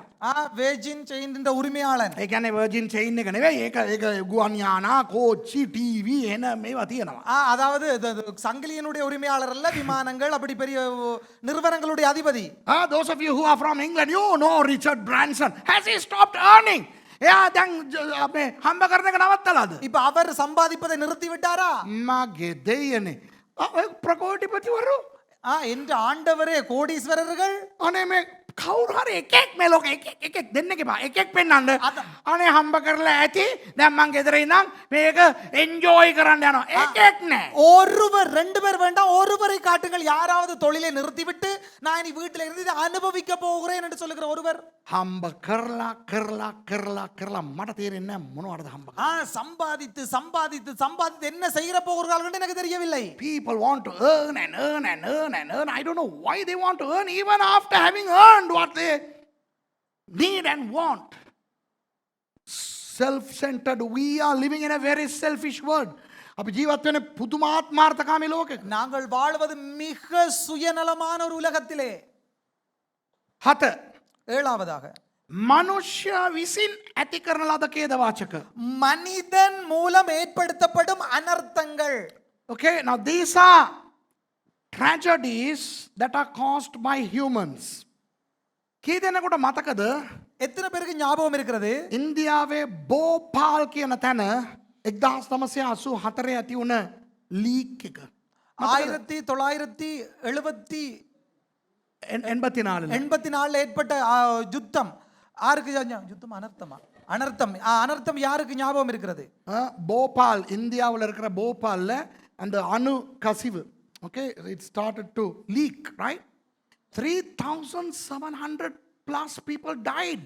3,700 ගානක් මැරුණා in India, Bhopal. 3,700 பேரு கிட்ட செத்து போனாங்க. Okay, එතකොට තව මගේ දෙන 1974 පටන් ගත්තා. 1974ல ஆரம்பித்தது உலக சுற்றாடல் தினம், United Nations. The United Nations started the World Environment Day in 1974. Okay, June the 5th. June 5 June 5வது நாள். හැම අවුරුද්දෙම ජූනි 5 எல்லா வருஷத்திலேயும் ஜூன் 5வது நாள் එක්සත් ජාතීන්ගේ සංගමය විසින් හැම අවුරුද්දටම අලුත් මාතෘකා දාලා ආපහු අපේ මේ පරිසරය හරි ගස්සන්න හදනවා බෑහලු. சுயாதீன சபைகளினாலே சுயாதீன சபைகள் FFCSலுக்கு போயிட்டான். எந்த தெய்வமே. ஐக்கிய நாடுகள் சபையினாலே 1974 ஜூன் 5ஆம் தேதியில் இருந்து ஒவ்வொரு வருடமும் ஜூன் 5ஆம் தேதி உலக சுற்றாடல் தினம் நடத்தப்படுகிறது. அதில் ஒவ்வொரு வருஷமும் ஒவ்வொரு தலைப்பில் சுற்றாடலை சுத்திகரிக்கும் பணியில் அவர்கள் ஈடுபடுகிறார்கள். ஒரு நாளும் அது சாத்தியமாகாது. Okay, man made tragedies are abounding. තව දේවල් තියෙනවා. இன்னும் காரியங்கள் இருக்கிறது. දේශපාලනය ලෝකේ. அரசியல், உலகத்தின் அரசியல். කොච්චර භයානක දේවල් දේශපාලනය නිසා සිදු වෙනවා. எவ்வளவு காரியங்கள் அரசியலினாலே நடக்கிறது. How many tragic things are happening because of world politics. Okay, what about religions? ஆகம். மதங்களுக்கு என்ன நடக்கிறது? මේ ආගමේක අනිත්‍යවම මරනවා. இந்த மதக்காரர்கள் மற்ற மதக்காரர்களை கொல்லுகிறார்கள். අනිත්‍යව මුන්ගේ දේවල් පුච්චනවා. அவர்கள் இவர்களுடையதை எரிக்கிறார்கள். These religions attack the other religions, though they attack these religions. My goodness, what about economy? එතකොට ආර්ථිකය, பொருளாதாரம் භයානකයි නේද? பயங்கரம் தானே. දැන් ඔයගලන්ට තේරෙනවද මම දැන් ඉවර කරන්න ලෑස්ති. இப்ப நான் முடிக்க ஆரம்பித்து ஆயத்தம். I want to stop now. But if I want, I can go on for months showing you how man has destroyed God's wonderful word. දෙවියන් වහන්සේ ලස්සනට මවලා දුන්න ලෝකේ ஆண்டவர் அழகாக படைத்து கொடுத்த இந்த உலகத்திலே මනුෂ්‍ය විනාශ කරපු ආකාරය மனிதன் அழித்த முறைமைகளை கண்டீர்களா? මට පුළුවන් ඔයගලන්ට මාස ගණන් උගන්වන්න. இப்ப எனக்கு முடியும், மாச கணக்கு இதை படிப்பிக்க முடியும். දැන් හැබැයි ලාවට වුණත් ඔයගලන්ට තේරෙනවනේ. இப்ப மேலோட்டமா சரி உங்களுக்கு விளங்குது தானே? But you know at least in a peripheral manner who is the reason for what's happening. එනිසා දෙවියන් වහන්සේ කෙනෙක් ඉන්නවා නම් அப்ப ஆண்டவர் என்கிற ஒருவர் இருந்தால் මේ ලෝකේ ඇයි මෙච්චර ප්‍රශ්න කියලා ආය අහන්න එපා. இந்த உலகத்துல ஏன் இவ்வளவு பிரச்சனைகள் என்று இனி மறுபடியும் கேட்க கூடாது நீங்க. Don't ever ask again why are there so many calamities if there is God. God gave dominion to man and he doesn't interfere. And man has destroyed God's creation to what it is now. දෙවියන් වහන්සේ මුළු ලෝකෙම ලස්සනට මවලා ஆண்டவர் முழு உலகத்தையும் அழகாக படைத்து මනුෂ්‍යයට දුන්න පාලනය කරන්න மனுஷனுக்கு ஆட்சி செய்ய கொடுத்தார். මනුෂ්‍ය අනාගත්තා. மனுஷன் குழப்பிக் கொண்டான். මේ තත්ත්වයට ගෙනාවා. இந்த நிலைமையை கொண்டு வந்தார். ඉවර කරන්න කලින් මම සමහර දේවල් කියන්න ඕනේ. இப்ப நான் முடிக்க முன்பதாக சில காரியங்களை சொல்ல I வேண்டும். want to tell you certain things before I close. Now, this world, has it lost its entire beauty? No. මේ ලෝකේ இப்ப இந்த உலகமானது ඒ සම්පූර්ණ ලස්සන නැති කරගෙන තියෙන්නේ முழு அழகையும் இழந்து போயா இருக்குது? නෑ. இல்லை. තවමත් මේ ලෝකේ ලස්සනයි. இப்ப இன்னும் இந்த உலகம் அழகா இருக்குது. නේද? இல்லையா? ඔව්ද නැද්ද? ஓமா இல்லையா? ලස්සනයි. அழகு. හැබැයි ஆனால் මේ ලස්සන ලෝකේ ශාපලත් ලෝකයක්. ஆனா இந்த அழகான உலகம் ஒரு சாபமான உலகம். This world is a cursed world. Okay? Look at Genesis chapter 3 and what's the verse? උත්පත්ති පොතේ දෙවියන් වහන්සේ ශාප කරා. ඒ පදේ මට පෙන්වන්න ඕනේ කාට හරි මම ඒක තීරණය කරලා හිටියේ නෑ පෙන්වන්න. 3:17. அதாவது 3:17. Okay. උත්පත්ති 3:17 බලන්න. 3:17 பாருங்க ஆதியாகமம். උන්වහන්සේ ආදාම්ට කතා කොට නෙමෙයි භාර්යාවගේ හඬට ඇහුම්කන් දී නොකන්ට මා අනකල ගහෙන් කෑබැවෙන් නුඹ නිසා භූමිය ශාපලද්දිය. பின்பு அவர் ஆதாமை நோக்கி, நீ உன் மனைவியின் வார்த்தைக்கு செவி கொடுத்து புசிக்க வேண்டாம் என்று நான் உனக்கு விலக்கின விருட்சத்தின் கனியை புசித்தபடியினால் பூமி உன் நிமித்தம் சபிக்கப்பட்டிருக்கும். And unto Adam he said, because thou hast hearkened unto the voice of thy wife, and hast eaten of the tree of which I commanded thee, saying, thou shalt not eat of it, cursed is the ground for thy sake. Cursed is the ground. It says ground but it means the earth. Cursed is the earth. මේ පොළව ශාපලද්දියක්. තේරෙනවද? இந்த பூமி சபிக்கப்பட்டது. එතකොට මේ ශාපලත් මේ පොළවම තාම ලස්සනයි නම් ඒ ශාපෙට කලින් කොච්චර ලස්සනට තිබිලා ඇතිද? இந்த சபிக்கப்பட்ட இந்த பூமியே இவ்வளவு அழகென்றால் சபிக்கப்பட முன்பதாக எவ்வளவு அழகா இருந்திருக்கும். So if this cursed earth is so beautiful, how much more beautiful the world would have been before it was cursed. දැන් ක්‍රිස්තියානි අයට එක දෙයක් කියන්න. இப்ப கிறிஸ்தவர்களுக்கு ஒன்று சொல்லுகிறேன். Here is a message to the Christians. Are we immune to the problems of the world? මේ ලෝකයේ තිබෙන ප්‍රශ්නවලට இந்த உலகத்தில் இருக்கிற கேள்விகளுக்கு අපි නොගොදුරුයිද? අපි ගොදුරු වන්නේ නැද්ද? நாங்கள் முறுமுறுக்கிறது இல்லையா? இல்ல, நாங்கள் அதற்கு மாட்டிக்கொள்ள மாட்டோமா? පොඩ්ඩක් ඉන්න. கொஞ்சம் இருங்க. අපි ක්‍රිස්තියානි වුණත් நாங்கள் கிறிஸ்தவர்களா இருந்தாலும் ලෝකයා හුස්ම ගන්න ඔක්සිජන් තමයි අපිත් හුස්ම ගන්න. உலகத்தான் சுவாசிக்கிற ஆக்சிஜன் தான் நாங்களும் சுவாசிக்கிறோம். Even if we are Christians, we are going to breathe the same oxygen that the fellow outside is going to breathe. ඒ මනුස්සයාට තිබෙන ඒ දුම්, ඒ ශබ්ද, ඒ ප්‍රශ්න අර 312ට එකක් ඒ ඔක්කොම අපිටත් තියෙනවා. அதாவது அதே மக்களுக்கு இருக்கிற அந்த 312 அந்த பிரச்சனை அது நமக்கும் இருக்கிறது.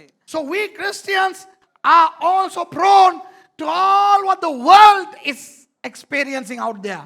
ඒ නිසා ක්‍රිස්තියානි අයට කියන්නේ ஆகவே கிறிஸ்தவர்களுக்கு சொல்லுகிறது අපිටත් පිළිකා හැදෙයි. எங்களுக்கும் புற்றுநோய் வரும், අපිටත් හුස්ම හිර වෙයි, எங்களுக்கும் சுவாசம் இறுகும், අපිටත් ලෙඩ, எங்களுக்கு நோய், අපිටත් ප්‍රශ්න, எங்களுக்கும் பிரச்சனை, අපි අතරත් වලී, எங்கள் மத்தியிலும் சண்டை. ඒවා වෙනවා නිසැකයි. அது நடந்தே ஆகும், இது உறுதி. Christians, here is a message to you.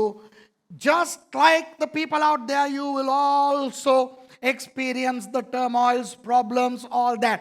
ක්‍රිස්තියානියායට විතරක් කොරෝනා හැදෙන්නේ නෙවෙයි.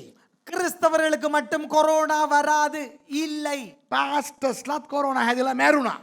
ஆ, පාස්ටර්ස්ලත් කොරෝනා හැදලා මැරුණා. பாஸ்டர்ஸ் மாரும் கொரோனா வந்து செத்து போனார்கள். Even Christians and some pastors died because of corona. Are you going to say they were sinners? පව් කරලා හිටියා කියලා කියනවා. அவர்கள் பாவம் இருந்தார்கள் என்று சொல்லவா? නෑ නෑ. இல்லை இல்லை. අර මං කිව්වේ පාස්ටර් කෙනෙක්ගේ දුවෙක් විපතෙන් මිය ගියා කියලා. அப்ப நான் சொன்ன ஒரு போதகருடைய மகள் விபத்துல செத்து போனாங்கன்னு சொல்லி, දෙවියන් වහන්සේ විනිශ්චය කරලා ඒගොල්ලෝ මොකක් හරි රහස් පාප තිබිලා ඇති. එහෙමද? அந்த ஆண்டவர் நியாயந்திட்டார். பாத்துட்டீங்களா? அந்த ஏதாவது ரகசிய பாவம் இருந்திருக்குமா இருக்கும். You know, when something like that happens, you know, we are so quick to say maybe there was a secret sin, that's why they died. රහස් පාප තිබිලා ඇක්සිඩන්ට් වෙනවා නම් අපේ බස් එක මෙතනින් යනකොටම හැප්පිලා ඔක්කොම මැරෙන්න ඕනේ. ரகசிய பாவம் இருந்து விபத்துல சாவாங்கடா, நாங்க போகும்போது அவ்வளவு பேரும் ஆக்சிடென்ட்ல சாகணும். You know, if people perish because of secret sins, no sooner we embark from church, we all have to perish. ඉස්සලම මැරෙන්න ඕනේ. මම අර බයිසිකල් අරගෙන උඩ යනකොට අතනින් පෙරලෙන්න ඕනේ. முதலாவது சாக வேண்டியது நான் அந்த அதிலிருந்து இறங்கும் போது அதுலயே ஆக்சிடென்ட் ஆகி சாக வேண்டும். I have to die as soon as I get on that bike. You know, I mean, you know, don't try to be stupid. නිකන් මෝඩ වෙන්න එපා. முட்டாள் கதை வேண்டாம். නෑ, යේසුස් වහන්සේගේ නාමයෙන් අපිට සුවය දෙනවා. இல்ல, இயேசுவின் நாமத்தில் எங்களுக்கு சுகம் இருக்கிறது. ඉතින් කවුද කිව්වේ නෑ කියලා? யார் சொன்னது இல்லை என்று? Yes, we know that in the name of Jesus there is healing, but he is not going to heal everybody. හැම එකටම හැමදාම සුව කරගෙන ඉන්න යන්නේ නේ. ஒவ்வொரு நாளும் எல்லாருக்கும் சும்மா சுகப்படுத்தி கொண்டு இருக்கிறது இல்ல. එහෙමනම් අර අලුත් යුෂ්මේ හිටපෙ උන් තාම ඉන්නවා පණ පිටින්. අර අලුත් යුෂ්මේ හිටපෙ උන් තාම ඉන්න බෑ. அதாவது புதிய ஏற்பாடுல இருந்து அவங்க இதுவரைக்கும் இருக்க வேண்டாமா இன்னும்? කවදා හරි උන් මැරුණානේ. அவங்க எப்பாவது ஒரு நாள் செத்தாங்க தானே. Then all the New Testament people should be alive today. මරියත විත් ඉන්න ඕනේ නා. இல்லாட்டி மரியாளும் இருக்க வேண்டும் இதுவரைக்கும். ඒ සුවය දීලා දීලා දීලා නේ. சுகத்தை கொடுத்து கொடுத்து கொடுத்து මොන පිස්සුද? இது என்ன பைத்தியம். සුවය තියනවා. சுகம் இருக்கிறது. හැමෝටම හැම වෙලාවෙම හැම දෙයකම සුවය නෑ, ඕනෙත් නෑ. அதாவது எல்லாருக்கும் எல்லா சமயத்திலும் சுகம் தேவையில்லை, தேவையில்லை. You know, we don't need healing all the time, all the people. But here is the good news with which I would like to close. හැබැයි මම අවසන් කරන්න කලින් මම දෙන්න ඕන සුභාරංචියක් දෙන්න. நான் முடிக்க முன்பதாக கொடுக்க வேண்டிய சுவிசேஷத்தை கொடுக்கிறேன். අපි සේරම මැරිලා යනවා නේද ස්වර්ගයට? இப்ப நாங்கள் எல்லாரும் மரித்து போவோம் தான பரலோகத்துக்கு. All of us will die and then make it to heaven, right? After that, God is going to create a new heaven and a new earth to us. උන්වහන්සේ අපිට අලුත් අහසකුයි අලුත් පොළොවකුයි මවන්න යනවා. நம்முடைய ஆண்டவர் நமக்காக புதிய வானத்தையும் பூமியையும் படைப்பார், சிருஷ்டிப்பார்.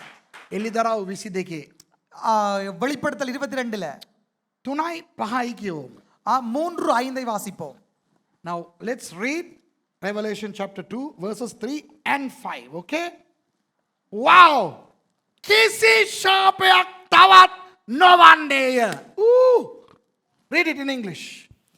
And there shall be no more curse. There shall be no more curse. Wow! எசேக்கியேல் 2வது அதிகாரம் 43வது வசனம். இந்த வெளிப்படுத்தல் 22 இவர் 4வது அதிகாரத்தில் இருக்கிற. உனக்கு தானே இந்த நோட்ஸ். நீ முல்லைத்தீவுக்கு கட்டாயம் போயிரு இந்த கிழமை. இனி ஒரு சாபமும் இராது. அது இனி ஒரு சாபமும் இராது. ඔක්කොම හලෙලුයා කියන්නකෝ. හලෙලුයා. මේ බලන්න. මට මේ ලෝකේ ප්‍රශ්නයක් නැහැ. මට මේ ලෝකේ ප්‍රශ්නයක් නැහැ. எனக்கு இந்த உலகம் பிரச்சனை இல்ல. මේ ලෝකේ බොහෝ ප්‍රශ්නයක් තිබ්බා තියෙනවා මම ගණන් ගන්නෑ. அதாவது இந்த உலகத்துல நிறைய பிரச்சனை இருக்கு, நான் கணக்கெடுக்கிறது You know, இல்ல. I have so many problems in the world. I don't give a damn. Do you know why? Because I'm on my way to heaven and I'm going to end up in the new heaven and in new earth where there is no curse. මම ස්වර්ගයට යනවා. நான் பரலோகத்துக்கு போவேன். අපිට දෙවියන් වහන්සේ අලුත් අහසක් අලුත් පොළොවක් මවලා දෙනවා. எங்களுக்கு ஆண்டவர் புதிய வானத்தையும் பூமியையும் படைத்து தருவார். එහෙ ශාපයක් නැහැ. அங்கே சாபம் இராது. Hallelujah. Hallelujah. Glory to God. Amen. එතකොට ඒක කියනවා சொல்லப்படுகிறது එහි දෙවියන් වහන්සේගේද බැටලු පැටවානන්ගේද සිංහාසනය වන්නේය. தேவனும் ஆட்டுக்குட்டியானவரும் இருக்கிற சிங்காசனம் அதில் இருக்கும். But the throne of God and of the Lamb shall be in it. අම්මෝ ඒක නම් මරේ මරු. வாவ், இது அதிசயமான ஒன்று. නෑ இது super. Super. This is wonderful. ආපහු මිනිහට සිංහාසනය දුන්නා නම් ආපහු ඕක අනාගයි. திருப்பியும் சிங்காசனத்தை மனிதனுக்கு கொடுத்து அவன் திருப்பியும் குழப்பிக் கொள்வான். If the throne is given to man again, they will blow it again. But this time, God is not going to appoint anybody. He is going to rule. The Father and the Son. පියාණන් වහන්සේ, පුත්‍රයන් වහන්සේ, පැටවුණන් වහන්සේ කියන්නේ යේසුස් වහන්සේ.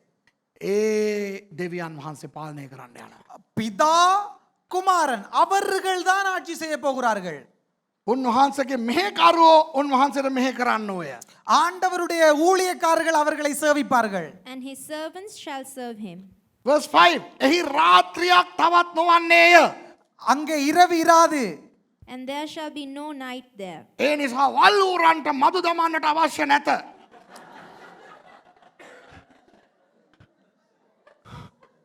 රෑට ඇවිල්ලා උන් කන නිසා අපි මදු දාලා අල්ලලා බාබකියු දෙන ඒව නැහැ. So there is no barbecue in heaven because there is no night, so you can't catch those animals. පහන් ආලෝකේවත් සූර්ය ආලෝකේවත් ඔවුන්ට ඕන නැත. சூரிய வெளிச்சமும் சந்திர வெளிச்சமும் அவர்களுக்கு தேவையில்லை. And they need no candle, neither light of the sun. கடைசி பேஜ் பா. அவருடைய சமூகத்தை தரிசி அவருடைய நாம் 22:5. அங்கே இராவும் இராது, விளக்கும் சூரியனுடைய வெளிச்சமும் அவர்களுக்கு வேண்டுவதில்லை. Wow, praise God. ඊට පස්සේ මක්නිසාද ස්වාමි වූ දෙවියන් වහන්සේ උන්ට ආලෝකය දෙනසේක. ඔහු සදා කාලෙටම රජකම් කරනසේක. தேவனாகிய கர்த்தரே அவர்களுக்கு வெளிச்சமாயிருப்பார், பிரகாசிப்பார். அவர்கள் சதா காலங்களுக்கும் அரசாளுவார்கள். For the Lord God giveth them light, and they shall reign forever and ever. එනිසා මිත්‍රනේ ආයෙ ඔය මෝඩ ප්‍රශ්නේ අහන්න එපා. ஆகவே சகோதரர்களே, இந்த முட்டாள்தனமான கேள்வியை இனி கேட்க வேண்டாம். Don't ever ask this foolish stupid question. If there is God, why are these calamities? දෙවි කෙනෙක් ඉන්නවා නම් ඇයි මෙච්චර ප්‍රශ්න? ஆண்டவர் இருந்தால் ஏன் இவ்வளவு பிரச்சனை? උන්වහන්සේ ඉන්නවා. ஆண்டவர் இருக்கிறார். රජකම දුන්නා. ஆண்டவர் அரசாட்சியை கொடுப்பார். මෝ අනාගත්තා. அவர்கள் குழப்பிக் கொண்டார்கள். බලාගෙන ඉන්නවා. இவ பார்த்து கொண்டிருக்கிறார். ඇඟිලි ගහන්නේ. அவர் நோண்ட மாட்டார். කමන්නේ. කමක් නැහැ. பரவாயில்லை. මගේ මිනිස්සුන්ට කියලා මං තව එකක් හදනවා. என்னுடைய மக்களுக்கு என்று என்னொன்றை நான் செய்வேன். ඒක මං නියමට තියාගන්නවා. அதை நான் அருமையாக வைத்திருப்பேன். එකෙකුටවත් මම රජකම දෙන්නේ නැහැ. ஒருவருக்கும் நான் அரசாட்சியை கொடுப்பதில்லை. මමම පාලනය කරනවා. நானே அரசாளுவேன். ඕක තමයි ක්‍රිස්තියානිකාරයාගේ இதுதான் බලාපොරොත්තු. கிறிஸ்தவர்களுக்கான செய்தி. So God says, okay, I created the world and gave a perfect world to man, but he blew it. Now I don't interfere with him. So, but wait a minute, I'm going to create a new world and a new heaven to my people, and I'm not going to give my throne over to anybody. I am going to rule, and that's our eternal hope. Aren't we glad? අපි සන්තෝෂෙන් ජීවත් වෙමුද? நாங்க சந்தோஷமா வாழுவோமா? නැගිට සිට ඉක්මනට දෙන්නේ කයියෙන් යාඥා කරලා ඉවර කරන්න. எழும்பி 2 பேர் சத்தமாக